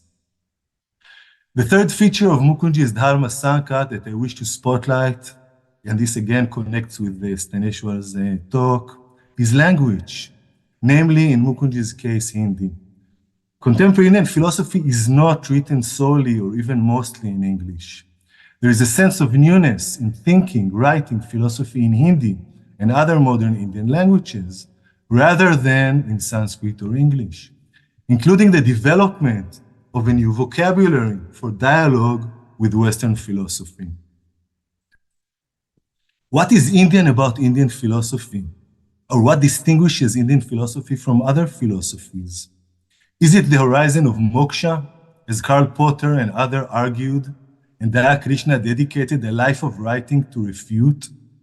Or references to classical sources from the Veda onwards? Or to indigenous philosophical narratives of the minor traditions of India, as my friend Bhagat Oinam suggests in a recent article, with Northeast India in mind? Mukherjee's answer is in practice, from Dharma Sankat onwards, is clear and loud. It is language. His use of Hindi, this language for philosophizing, is a step toward an alternative to the overdominance of English, towards Swaraj in the realm of language, apropos K.C. Bhattacharya's 1929 Manifesto Swarajian Ideas. The striving for Swaraj, freedom, decolonization, at the level of thinking, takes me to Mukherjee's paper, Aristotle and the Roots of Western Rationality, from 1992.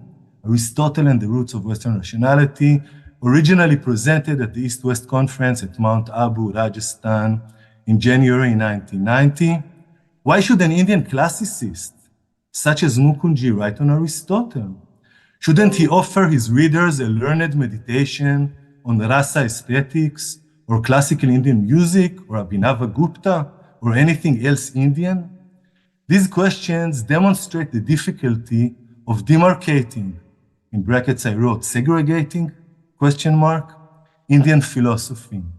Is Mukunji doing Indian philosophy when he discusses Vishveshvara Pandya, the 18th century Navya Nayayika, in his paper, The Concept of Aharya Jnana, Some Queries, from 1995, but not when he writes on Aristotle?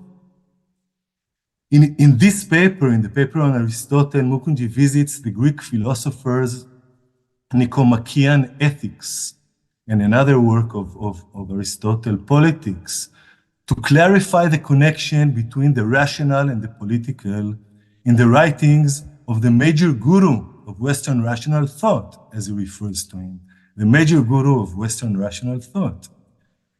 To what extent, Mukunji wonders, did Aristotle's master-slave narrative, expounded in his Politics, contribute, justify, and give a tailwind to colonialism from Alexander of Macedonia, Aristotle's alleged student, to this very day? The question is, how should we deal with far from egalitarian strands in Aristotle, or with racist comments of another major guru of Western rationality, Kant, in his lectures on anthropology? Are we supposed to build a firewall between Aristotle's theory of natural slavery and other parts of his work, and in the same way distinguish between Kant's harsh views on the Indians, Chinese, Africans, and the indigenous peoples of the Americas in his lectures of anthropology and the rest of his corpus? Can we assume that an author's racism is condensed in just one of his books, and that his other writings are hardly contaminated? My contention is that we should read the whole corpus, slavism and racism included. These instances of ignorance displayed by Aristotle and Kant can work as a reminder that wisdom, like knowledge and rationality, belongs to no one in particular. Indian casteism and exclusionism, the story of Satyakama Jabala in the Chandogya Upanishad, and the story of Ekalavya in the Adi Parva of the Mahabharata are the first two instances that come to my mind, so Indian casteism provides a similar reminder. Rationality as a Western property or even birthright? In the paper under discussion, Mukunji reveals the politics, the power politics, the master-slave politics behind this still astonishingly prevailing myth. Mukunji's critique, like Dayakrishna's in numerous writings, see for instance the sharp preface of his collection of essays titled The Art of the Conceptual from 1989, is directed not at the West. In brackets I wrote, it is saddening to see that they had no expectations whatsoever of the Western intellectual, but at the Indian intellectuals who have internalized this colonial narrative, namely the myth of Western rationality versus Indian spirituality. This takes me to the last item, or in fact project in Mukunji's corpus, namely the Samvad Dialogue project, initiated by him with Dayakrishna and others.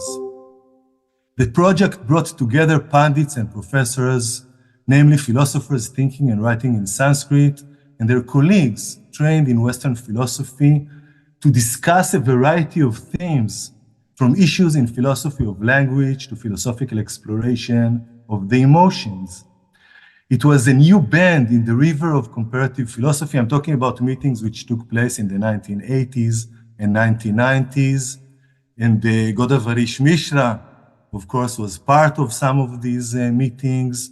So I'm calling it a new bend in the river of comparative philosophy, an inner dialogue between two groups of contemporary Indian philosophers, divided by philosophizing language and education, but united by what? This was one of the questions discussed in this series of meetings, and no, unified by country of residence, nationality, and history before the colonial bifurcation that divided them is not a good enough answer. The participants were unified by their willingness to converse across a wide philosophical abyss that history has made between them. The Samvad project aspired to deal with an intellectual partition and to take initial steps in the direction of a fracture repair. Mukunji was an active participant in the Samvad meetings and co-editor of 2 of the volumes that came out of these meetings, Samvad, a dialogue between 2 philosophical traditions, published in 1991, and Bhakti, a contemporary discussion, philosophical explorations in the Indian Bhakti tradition from 2000. The latter volume is an open conversation between Bhaktas and Nastikas, insiders and outsiders. Let's translate Nastika as outsider or skeptic. About the philosophical dimension of Bhakti, which is almost a contradiction in terms, since Bhakti is often perceived as anti-intellectual emotionalism, a phrase used by Daya Krishna in the course of the discussion. Here, perhaps I should say a word about Staneshwar's presentation. It's interesting because Staneshwar is a Pandit and professor in one. So Staneshwar is a living Samvad meeting. And I think that what was interesting, at least for me in his presentation, was his appeal to broaden the scope, but from both sides. He's hoping for reception of Indian philosophy from the side of Western philosophy or Western philosophers, but on the other hand, he's talking about opening new horizons from the Pandit's point of view. It was more simple, I think, Staneshwar, you said when I studied in the Gurukul, so now it is time to open new horizons. I'm moving on with my paper. Mukunji was also the translator of one of the most interesting texts that had sprouted out of the Samvad project, Pandit Badrinath Shukla's Dehatmavad, Pandit Badrinath Shukla's paper or presentation, Dehatmavad, which Mukunji translated as Dehatmavad, or the body as soul, exploration of a possibility within Nyaya thought. This was published in 1988. This contemporary Sanskrit text, Dehatmavad, works at different levels. First, it reclaims the body in a philosophical tradition, I think of classical Indian philosophy at large, that usually highlights the Atma, the soul, and downplays the body and everything corporeal.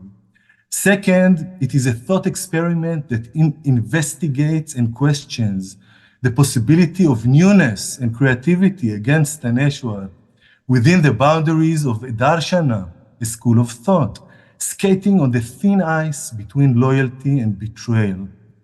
Third, Shukla's working method, his argument unfolds through a series of 32 objections that he raises against his own Dehatmavad position, and 32 answers which he provides to defend this position against these objections, demonstrate that both the Purva Pakshin and the Siddhantin, the opponent or objector, as much as the asserter, who does not merely assert and argue, but has to defend his position against the opponent's objections, are complementing voices of the philosopher.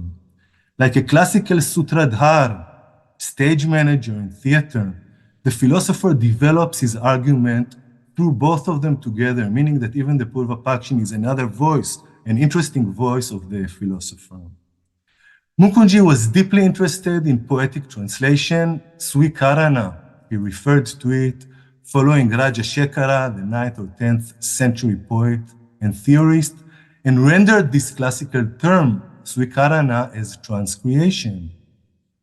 So Mukunji, fond of poetic translation, did not shy away from hardcore philosophical texts written in, I'm quoting, a gray, dry wrapping paper style, if I may quote or borrow Heinrich Heine's depiction of the texture of Kant's Critique of Pure Reason.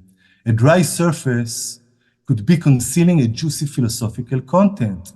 This is true both for Shukla's text and for Krishna Chandra Bhattacharya's essay, Kant Darshanir Tatparya, the implications of Kant's philosophy from 1950, which Mukunji translated from the original Bengali into Hindi under the title Kant Ke Darshan Ka Tatparya, published in 2020. In both cases, Mukunji, the translator, has taken upon his shoulders the task of foregrounding contemporary Indian philosophy with its Navya trajectory to his contemporaries. Western philosophy and classical Indian philosophy are recognized and discussed. Usually, contemporary Indian philosophy corresponding with both still awaits discovery. This is basically the main thing that I wanted to say. So now the question is whether I still have 10, 12 minutes to speak about music and thinking. Do I still have this time? My friends, the organizers, are you still there? Okay, no respond. So I think you have time, Professor. You think that I will have? Okay. Yes, so let's move on a little further. So my second segment, which is titled Music and Thinking. This segment is a dialogue with Mukunji on music and thinking through his paper Thoughts on Swara and Rasa. Music as thinking, thinking as music. It might seem odd, Mukunji opens his discussion, if not perversely counterintuitive, even to think of relating, let alone equating music to thinking. For this assumes a close kinship that seems to be entirely absent. At first glance, I'm explaining music and thinking seem totally different from one another. Music is bhoga, Mukunji explains, namely pleasure, including sensual pleasure. As such, it engulfs us in an immersion akin to self-forgetfulness. Thinking, on the other hand, takes us in the direction of reflexive self-awareness, as Mukunji puts it. It is a matter of memory and recollection, not forgetfulness and absorption. Thinking, Mukunji explains to sketch his thinking music argument, thinking demands a distance. Like photography, I would add. The right distance allows us to see clearly that which our thought focuses on. Music, on the other hand, is depicted by Mukunji as absolute immersion. Music, he writes, can be readily and meaningfully associated with lovemaking and even death. It can go with states of feeling, even in its sublimity, with a reflection or meditative mood, but not with discursive thought. Lovemaking and death are Mukunji's illustrations of totality, of zero distance. His remark on meditative mood is interesting because of the double meaning of the word meditation in English, denoting an act of giving your full attention to only one thing, whether as a religious activity or as a way of becoming calm, or in serious thought or study. I draw on the Cambridge English Dictionary online. But these alleged distinct meanings, separated by the word or, are closely related, as Mukunji shows through his thinking music experiment. Music is meditative both in the religious, or if you wish, spiritual sense, and in the sense of deep thinking, or better, reflection. Depth in music and thinking is a matter of abstraction. Abstraction, Mukunji suggests, is the common denominator between music, which for him is raga music, classical and Hindustani music, and thinking. This is most evident, he observes, in contemplating a raga, in singing it, playing it, or even listening to it. Musician and appreciator alike share the experience of music and its depth of abstraction. But paradoxically, Mukunji further observes, it is here in the experience of sheer abstraction, which music allows, that we also realize how different music is from thinking. This is the case since the abstraction of music is different from the abstraction of thinking. The former is abstraction in the realm of emotion. It is pure emotion. The latter is conceptual abstraction without any trace of emotion. Therefore, these two types of abstraction exclude one another. Music and thinking, Mukunji suggests, are two distinct languages. One of the features of thinking, he further explains, is that since it takes the form of words and sentences, it is essentially translatable. On the other hand, music, which is language in a metaphorical sense, is untranslatable. This untranslatability, at least in the technical, linear sense of translation, which applies to words and sentences, is one of its essential characteristics of music, its untranslatability. However, Mukunji makes a distinction between translatability and meaning. Music is untranslatable but meaningful. To decipher this meaning, he employs the classical notions of abidha and vyanjana. Abidha and vyanjana, each standing for a different type or a different realm, as Mukunji writes, of meaning. He explains, abidha is denotative, indicative meaning, and vyanjana may be characterized as evocative. And he continues to explain that there are languages that have no abidha, only vyanjana. Music is one such language. Vyanjana makes music and poetry what they are. Language consists of both the denotative and the evocative, abidha and vyanjana, but we rarely listen to its vyanjana aspect, to the music of language. Instead, we usually work with its practical abidha aspect. Wittgenstein's builder's language comes to mind. We usually think of language in terms of abidha, Mukunji comments, namely as a denotative process without which our vyavahara, or ordinary living, is unthinkable. It is only the abidha level of language which is translatable. Therefore, Walter Benjamin comments in The Task of the Translator, his essay first published in 1923, I'm quoting, "For what does the literary work say? What does it communicate? It tells very little to those who understand it. Its essential quality is not statement or the imparting of information." This again connects with Staneshwar. Not the imparting of information. Yet any translation which intends to perform a transmitting function cannot transmit anything but information, hence something inessential.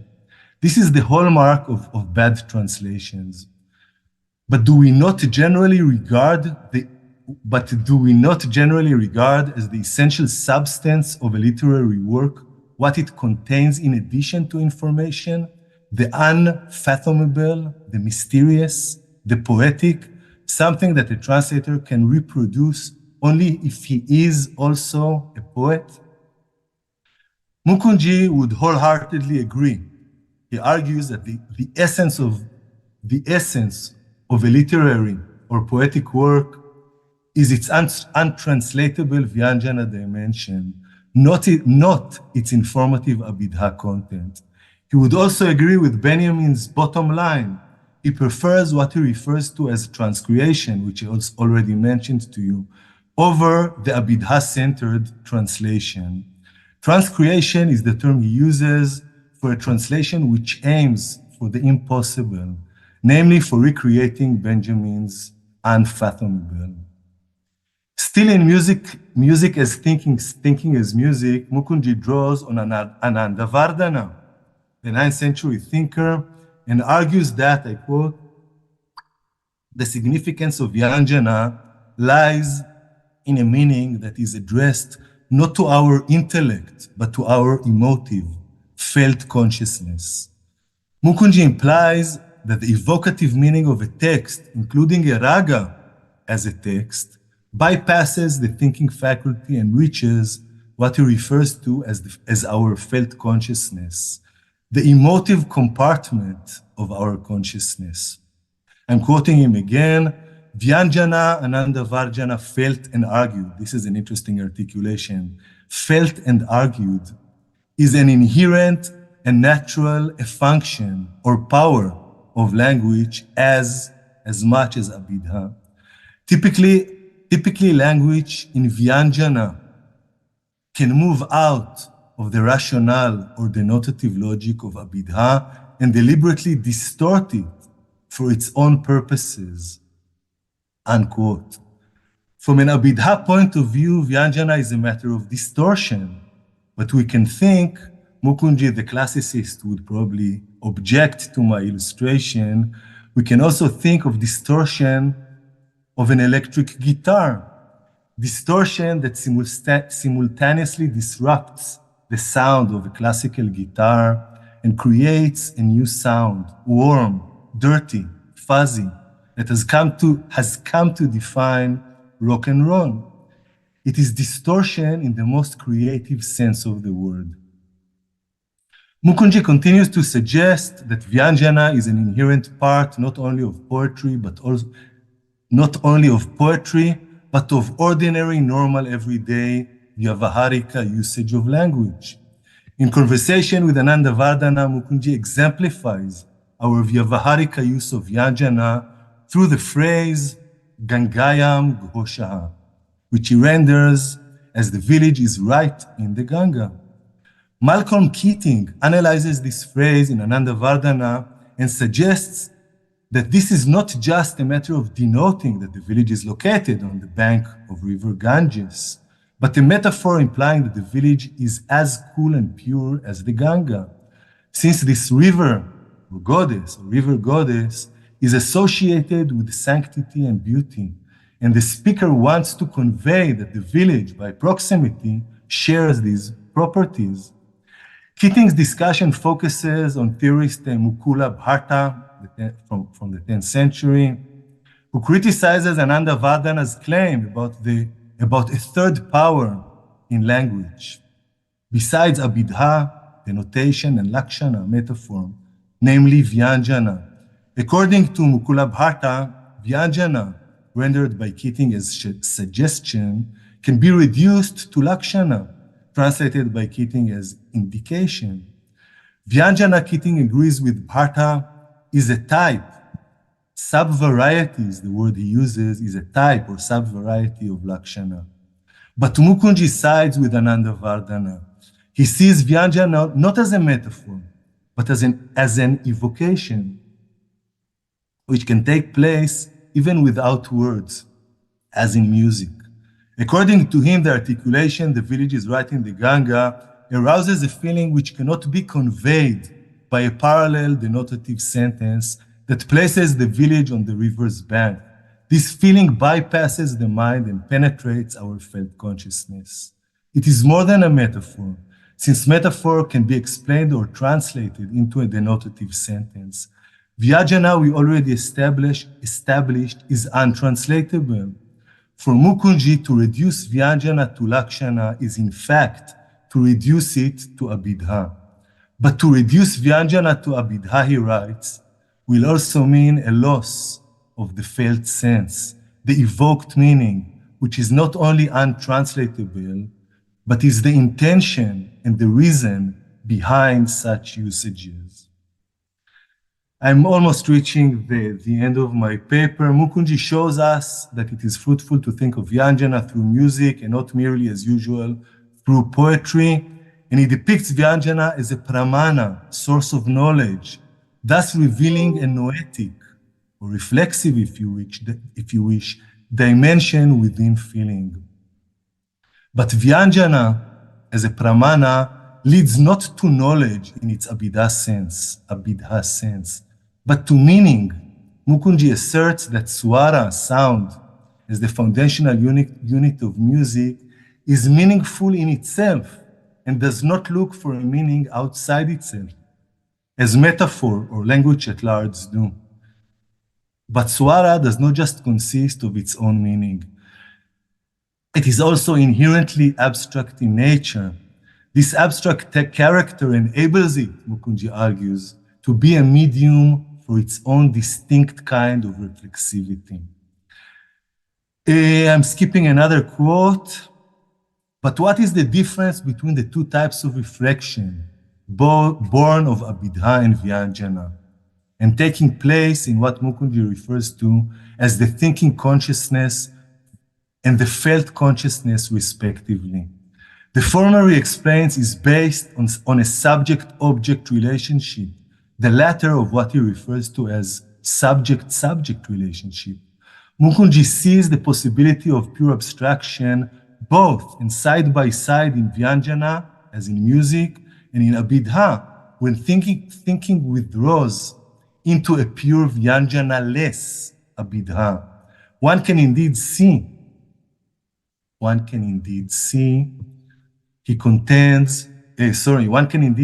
thinking he contends as moving willfully toward an avoidance of Vyanjana, to seek greater discursive self-transparency, unquote. Pure feeling on the one hand, pure thinking or conceptualization on the other. This purity of abstraction in feeling and in thinking, when both work in what Mukunji characterizes as subjective mode, reveals different aspects of one's selfhood.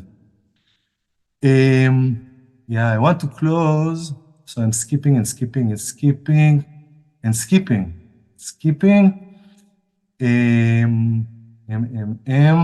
Okay. Sorry, 1 second, I wrote a long paper.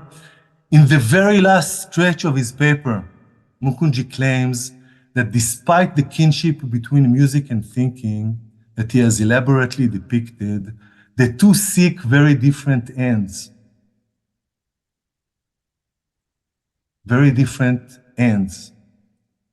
Swara, he writes, music, sound, is essentially a seeker of anekanta, of plurality, whereas thinking seeks the singular, the ekantic truth. It may never reach it, but that is its immanent goal. Rasa, that Swara seeks, unlike Satya, that cannot but be one, is, on the other hand, inherently many, unquote. The argument is that music aims at anekanta, plurality, and opens before us a myriad of possibilities. Rasa, one would say, is of many colors. Thinking, on the other hand, aims at satya, truth, and truth is one. This is what Mukunji claims. Truth cannot be but ekanta, directed towards one, he writes. It makes no sense to think of truth as anekanta. And he adds that, and quoting again, the category of truth is inapplicable to Swara, music, whereas thought is unthinkable without it. I can see, now I'm closing, I can see the beauty of Mukunji's argument. Thinking aims at truth, which is one, but for me, it is outdated. Basically, I'm closing by disagreeing with my own teacher. This is the role of the student, right, Staneshwar, to disagree with the teacher. I can see the beauty of Mukunji's argument. Thinking aims at truth, which is one, but for me it is outdated, a relic of the past. It was Daya Krishna who strived to free knowledge from old companions such as truth and certainty. He had in mind new companions for the concept of knowledge, such as ambiguity, probability, and even chance. Knowledge for him is not out there waiting to be revealed. This is Dayaji. It is rather human-made, crafted, engineered, manufactured, and is hardly one. I agree with Daya Krishna that knowledge, truth he has sent to the Museum of Ideas, with special exhibit halls displaying dinosaur concepts such as capital T truth and JTB, the old definition of knowledge as justified true belief. So for Daya Krishna, knowledge as one of the goals of thinking is anekantic, just like music in Mukunji's formulation, and does not aim at a single destination. At the very, very end of his thinking music experiment, Mukunji finally suggests, I'm quoting, this is my last quote, music, if it looks at itself in the mirror of thought, can perhaps aim at being more self-consciously thought-like, unquote. But what about thinking in the mirror of music? This question is left open for the consideration of the readers, us. My own contention is that in the mirror of music, thinking can rediscover its Vyanjana aspect, which often hides between the lines of its more pronounced abidha-hood. And moreover, apropos my response via Daya Krishna to Mukundi's one truth claim, I would finally suggest that in the mirror of music, thinking can perhaps sober up from the age-old illusion of one truth and open a multifaceted horizon for itself. That's it.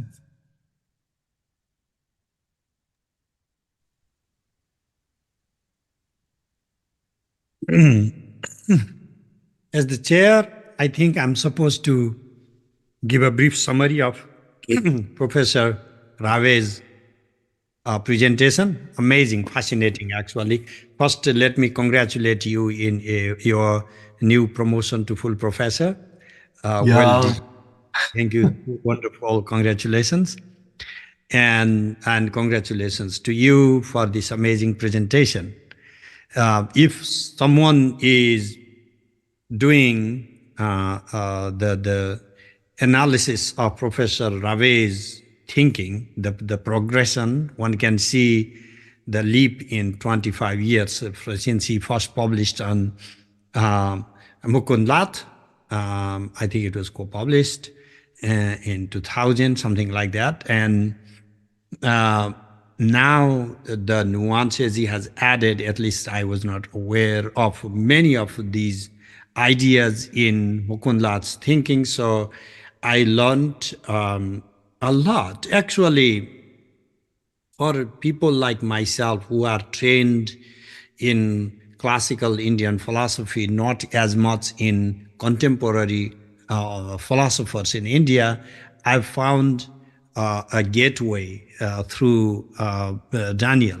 Like he inspired me to read Daya Krishna more closely, more carefully. The same way now I'm inspired to read Lat more closely. And you have done this bridging very amazingly, because we have a lot of similar background in the sense we both do classical texts, like you have translated from your sutra, for example, and then brought a lot of contemporary thinkers from India to Western awareness. And when I think of a sample philosopher doing Indian philosophy, when I think that sample in the West, I end up like having very few names, and you indeed are one among them. And that makes me feel really proud that we are friends. And you have consistently tried to present Indian philosophy to broaden its scope, to give its authentic voice, but at the same time to reflect on its continuity. And today's presentation itself, in which you compare Mukund Lat's theory in the way he presents these tropes, Avida Lakshana Vyanjana, and then the contextualization of music philosophy. That's actually like immediately when you started presenting, I immediately realized when the issue of diversifying philosophy came, I was not even thinking of this whole big genre of the philosophy of music that expands philosophy of art and philosophy. So how much of aesthetic philosophies we can expand into this arena, and like philosophy of films, like actually if you read Cinema 1, Cinema 2 of Gilles Deleuze, the substantial amount of dynamism, the philosophy of dynamism coming through his philosophy of cinema. And not that classical thinkers had done it, like you can derive a lot from Abhinava Bharati or even Natya Shastra Bharata because what Natya is, it has its own dynamism, and that dynamism is captured in the film. So what applies to Natya, a lot of that applies also to the films, and I think that's one way of expanding our horizon. And Daniel, you have done an amazing job of bridging the classical and the contemporary, but at the same time introducing Indian philosophy to the Western audience, and in particular facing similar challenges. Like as a translator, you have addressed issues of translation in your work, and I find that also very inspirational.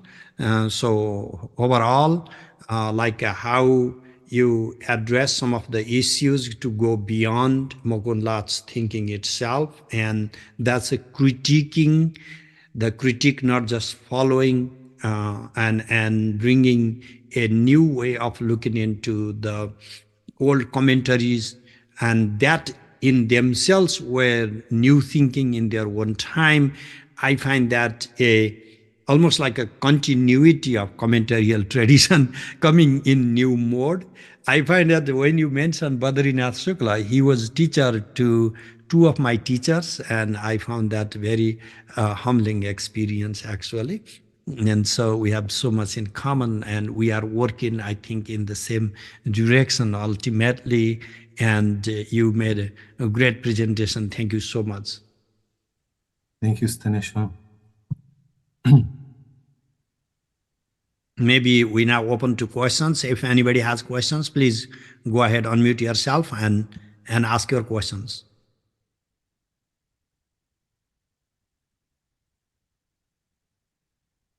If there are no questions, I just want to say one more thing about your presentation. If this is a dialogue between us, I think that it was very interesting that you mentioned the Vijnana Bhikshu, because actually you referred to a classical interdisciplinary thinker when you speak about new horizons in Indian philosophy. So I think that if we read the work of classical interdisciplinary thinkers like Vijnana Bhikshu, like Appaya Dikshita, like Vachaspati Mishra, that are not confined to one single darshana, this can be, and this is basically what you suggested, this can be again a new route, a new gate through which to think classical Indian philosophy.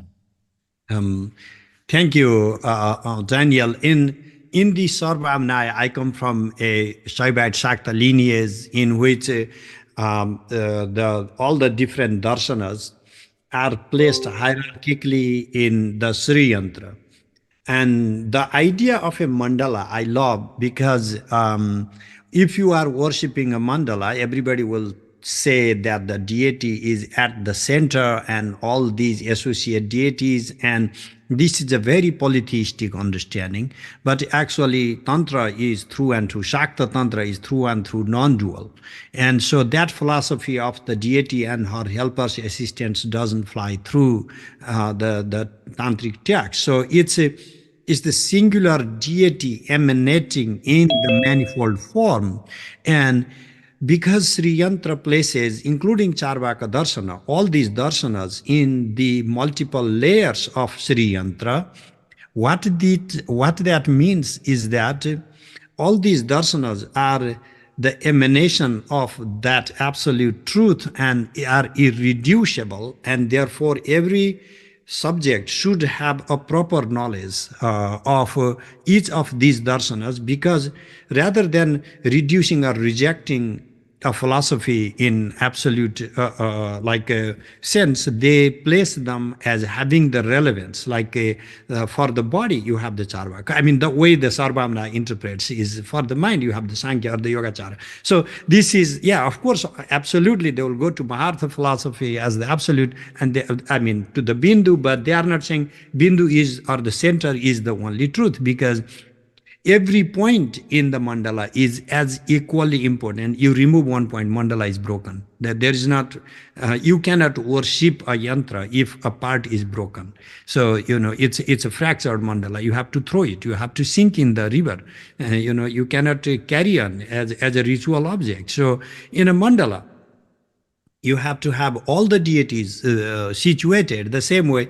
In our philosophical mandala, we have to live through different philosophies. There is not one absolute. So that's I think where the philosophers doing interdisciplinary philosophy in classical time forced that type of theology, or I think that type of practice reinforced that type of philosophy.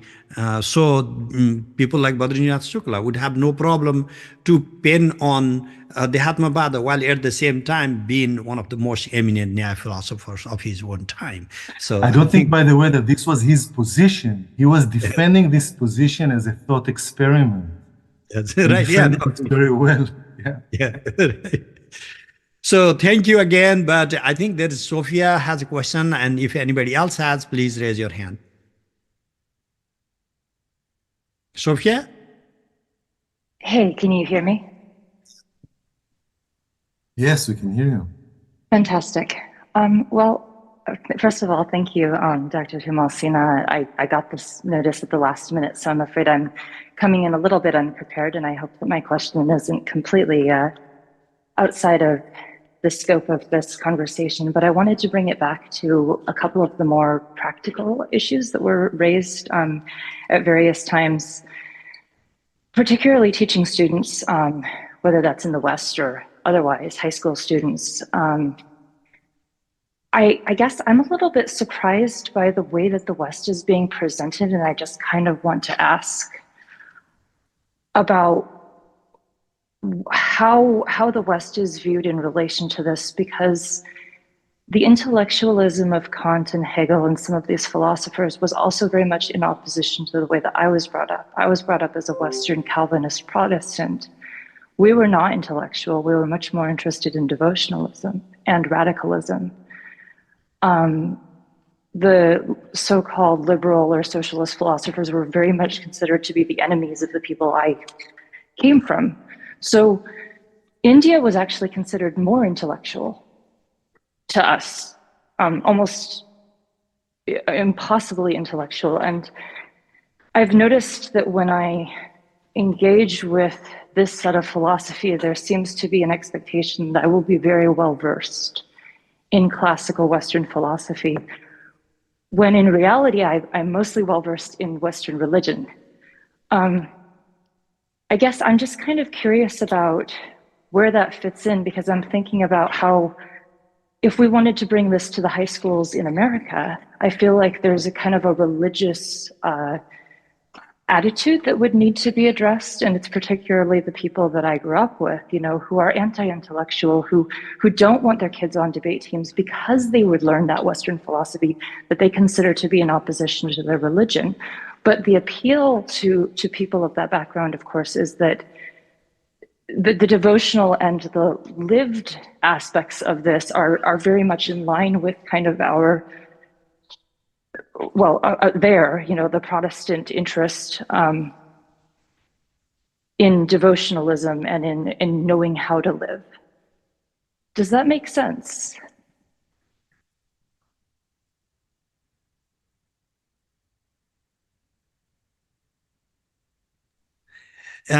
Professor Rave, do you have any comments on that? I think that this is a question for you. You're actually referring me as a Western thinker, but the truth is that I'm from the Middle East. The Middle East is supposed to be a bridge, right, between East and West. So I think that you would be more, I don't know. This is a question for you. I would rather be Protestants. Thank you. I think we are in nowhere, John. So I am the Oriental thinker, the Western in the West. Anyway, Sophia, I think that while in presentation, we were talking broadly the issues of globalization and a product of a discourse that is deeply colonial or colonially shaped, and we're trying to go beyond the colonial product and make it as authentic or as applicable as universal. So those problems are different set than the particular issue of how to bring these philosophical issues in the basic education system. I think number one, I think it is necessary, whether we can do it, whether the governments will allow to do it, because in the classical times, they may not have a developed sciences like we have today, but they had developed philosophies, and the philosophies were not simply adopting religious categories without questioning whether but they were not simply rejecting it either. So they maintain, they help to deepen and intermingle rationality with religious issues. And today, by separating philosophical issues, by separating philosophical issues from our education system, we teach physics, we teach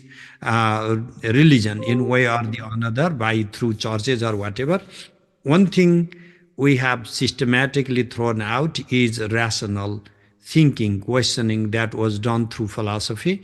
And we have handed down that responsibility to what we call modern sciences, and that simply comes in a denial of many of the issues that are human problems. And so, and therefore it makes in the dualistic structure, it may be relevant. The churches have one place, the universities, but in the non-dual framework of mind-body singularity or a continuum, we need a different framework, and I think philosophy could navigate that. And about intellectualism, I suspect we are talking about some global experiments of thoughts, and these are not some easy processes.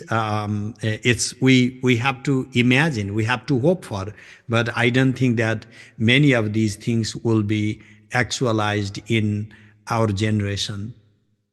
Thank you. Thank you.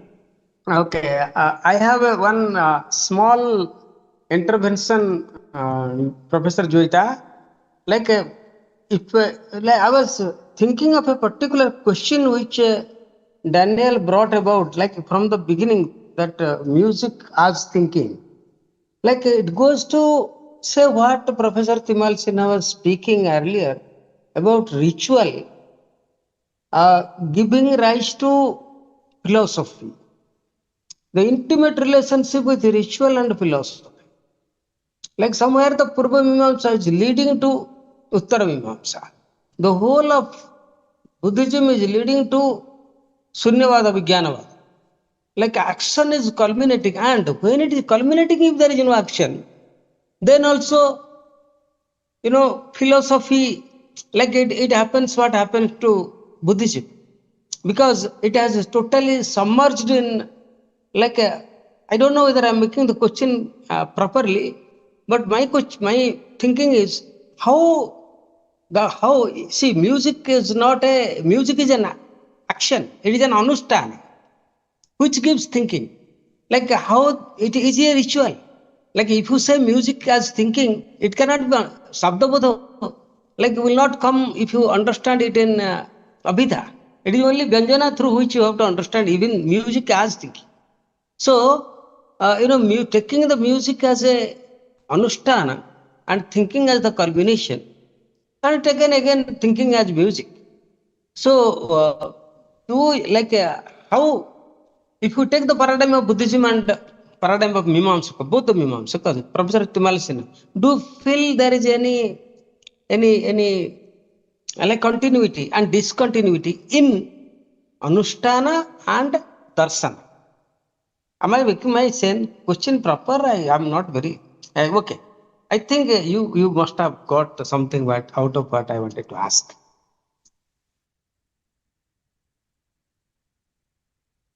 Action and awareness. the issue I find very relevant back to Shankara's Advaita, and one of the problems posed by Bhartri Prapancha I have been pondering for all my life of if this consciousness is dynamic. And then you have one philosophy in which the Brahman is Nishkriya, meaning there is no movement dynamism, because any movement dynamism is a spatio-temporal product and Brahman is the absolute, and therefore there cannot be anything specially determined or temporally finite. And the other is Sakriyam, that the absolute is constantly dynamic, and in that dynamism is viewed differently, not as a spatio-temporal category. And some of that was in Bharti Prapancha's work. We can find only in citation. Unfortunately, his original works are lost. And some others we can find in Kashmiri Shaivite works, particularly in Somananda's Sivadrishti. I think that if we go back to the core debate of dynamism versus statism, we will be able to address the particular issue you have raised right now. That is how to address action. And in Shankara's Advaita, the rejection of karma or kriya is not coming in some ways the people understood he rejected karma kanda, but it's relying on the metaphysics of the negation of action in the absolute pure consciousness, and the dynamic model of consciousness that always lived through ritual life, like in Tantra, Shakta philosophy in particular.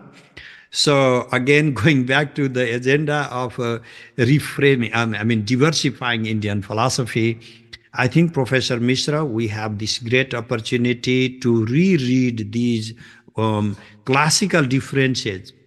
And then maybe our philosophies have been domesticated to absolute non-action. And I'm more and more leaning towards rewriting through the Shakta paradigm, because that will allow us to rethink the absolute as dynamic, and in that sense incorporating action as integral to our being and consciousness.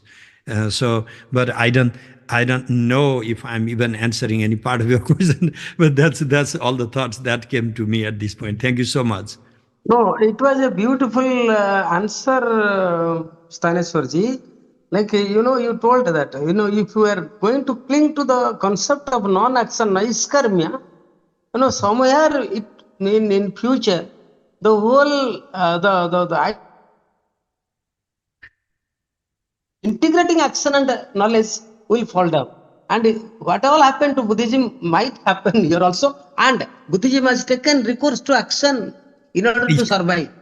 Exactly.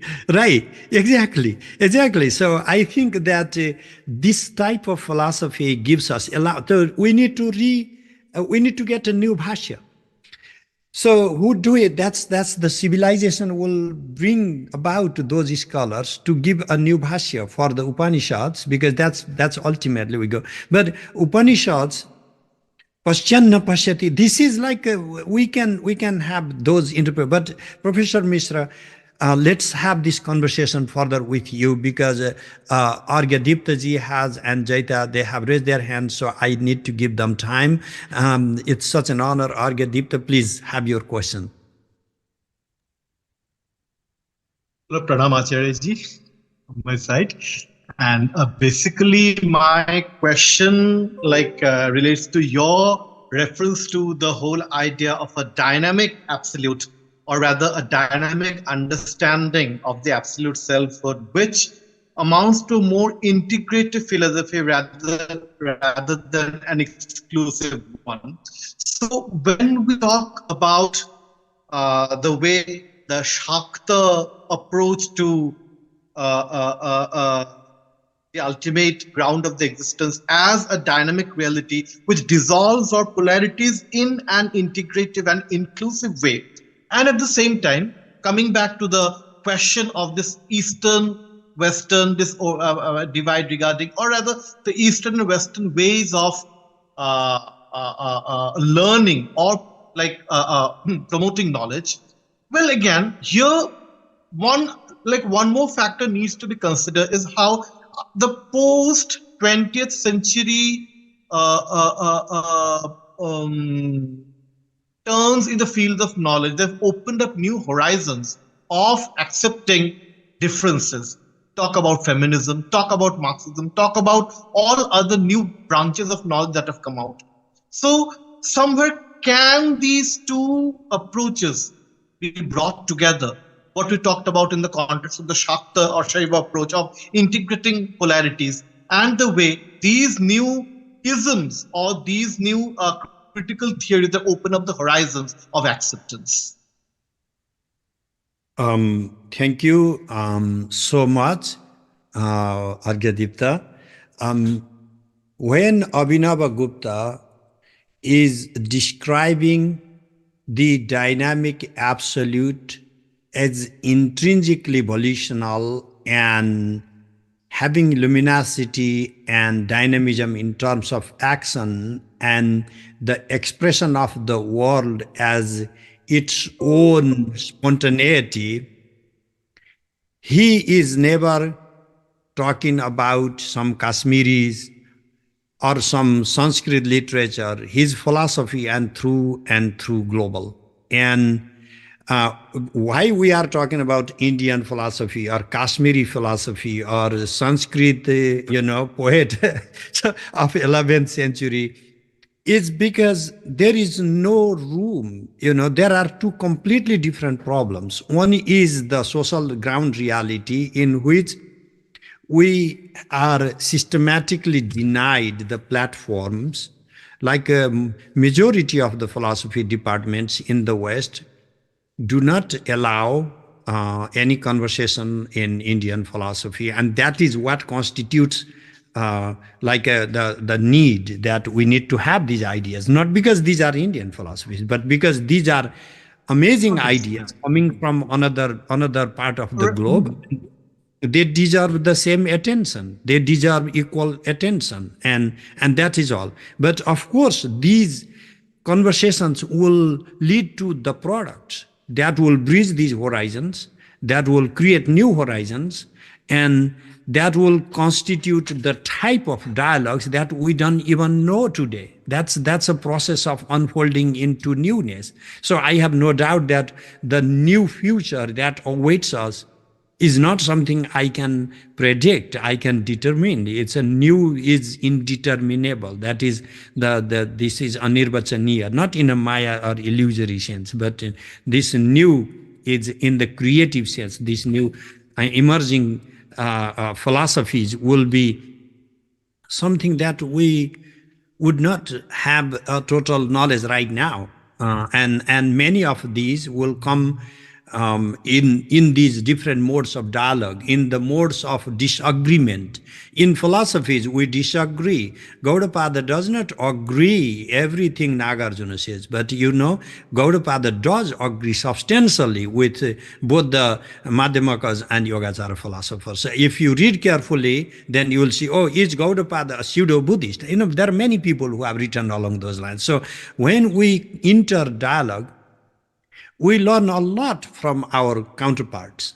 That will happen, and we will appreciate that as time comes. And I always appreciate, like I derive, even in my own conversation, I brought up Delos, and in my work on reframing dynamism that just has been accepted, I have brought many of the Western philosophers in dialogue. So it's a constant process, and of course, in your own thinking, you have also done that. So it's ongoing. Thank you so much. Because of time limits, Professor Sengupta, I think the floor is yours. The floor is not mine.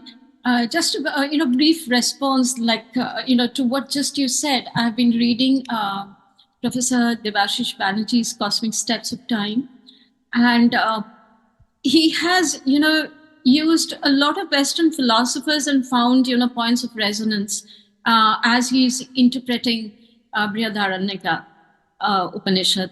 So, as you also said that you have also used a lot of Western philosophers in the discourse to find points of resonance. So there are, of course, points of departure, but to find points of resonance and see how it works to create a dialogue. So maybe this is one way of the dynamic approach that you're talking about. I mean, this is an immediate response to what you said, but I had a different thing in mind. This is with regard to Professor Ravi. I was amazed, I was just thinking about how you described Banjana. That was amazing. And it just brought to my mind, a workshop by Ashish Sanskritayan. He's a Dhrupad singer who, in the tradition of the Daggers, and he actually uses, the breath control, kriya, to produce the music, which does not come from the throat. It comes from the nada. Like if you listen to him singing, you can understand that, because the musical notes really hang in the air, and it doesn't really come out from his throat. I mean, YouTube version will not help you. You have to see him live, performing. So in one of the workshops, he was talking about, Purvi Raga. He was demonstrating that. And he was talking about the shrutis which are used and the semitones, and how, the notes are become long, and then slowly they kind of contract to suggest this Vyanjana of the day shrinking and the dusk falling. It just came to my mind. So I was thinking, like, what would be the receptivity? Does Locke talk about the receptivity? Because somebody listening to this kind of music will have different kinds of images, being conjured in the mind, and that will totally depend on the receptivity of the person, the audience, listening to the music. They will respond differently according to their capacity of receptivity.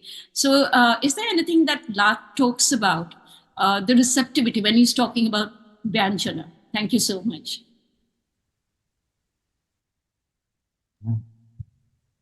So who is answering first, Taneshwar? You, Daniel, it's yours. It's yours. Okay. Yeah. So in response to what you asked, I want to invite you to read Mukunji. And actually, I forgot to say, I can tell you where you can read him. So actually, we have a website prepared by students in TAU in Tel Aviv University and JNU, Jawaharlal Nehru University in Delhi. It's called Daya Krishna, the Open Library. And you just type Daya Krishna in Google, and I think the first result would be Wikipedia. The second result would be Daya Krishna, the Open Library. And in the Open Library, you will find an interlocutors section. And in the interlocutor section, you will find most of Mukunji's writings as well. And when you're talking about Vyanjana, you're talking about you spoke about the receptivity. I think that it's interesting to notice that for Mukunji, there is no distinct difference between the musician and the listener. Both of them participate in the experience of music. And the experience of music, as I suggested, is supposed to enable us to go beyond the abidha level of our reality, to go beyond, but not to forget the abidha level. The idea is not to forget language. The idea, I think, is to find the music also of language, to find the music in every utterance, in every communication. So the example that you gave is interesting, because you're talking about an alternative to the ordinary way of producing a voice or producing a sound. So I'm all interested in alternatives to our usual or habitual ways of thinking and of knowing and of experiencing. So that's my answer for now. Thank you.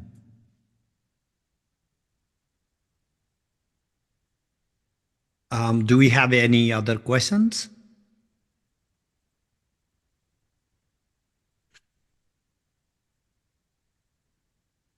I guess not.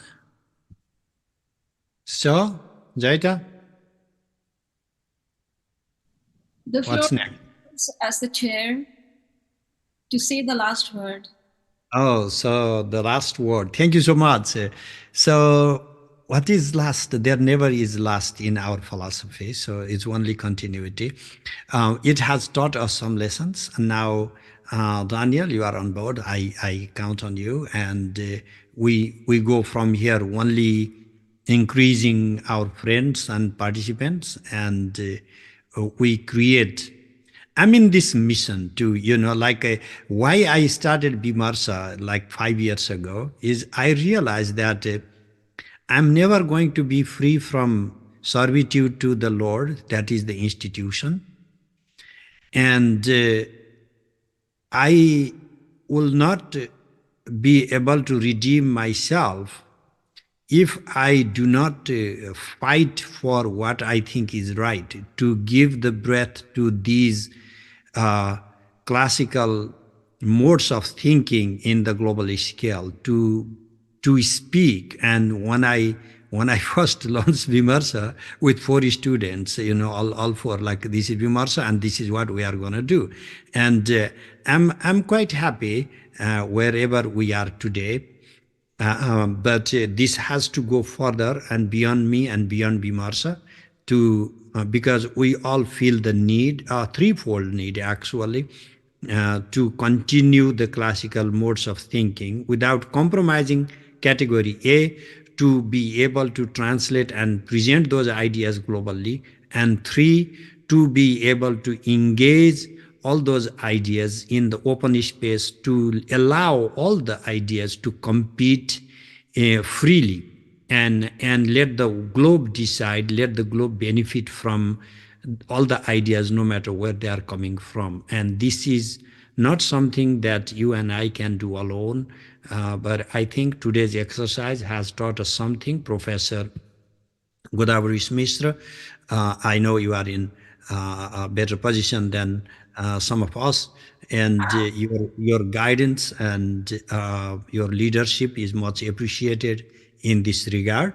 Thank you so much. Thank you everybody for being here, all my friends, and let's make this a global home for fusion of ideas and regeneration, like Mukunda's new creation ideas that Daniel just presented. And we go beyond what the translatable or Avida into living, into action, into Vyanjana. And thank you so much, particularly Daniel, for this amazing presentation. And I learned a lot from your presentation. Thank you so much. Thank you, everybody. Thank you so much.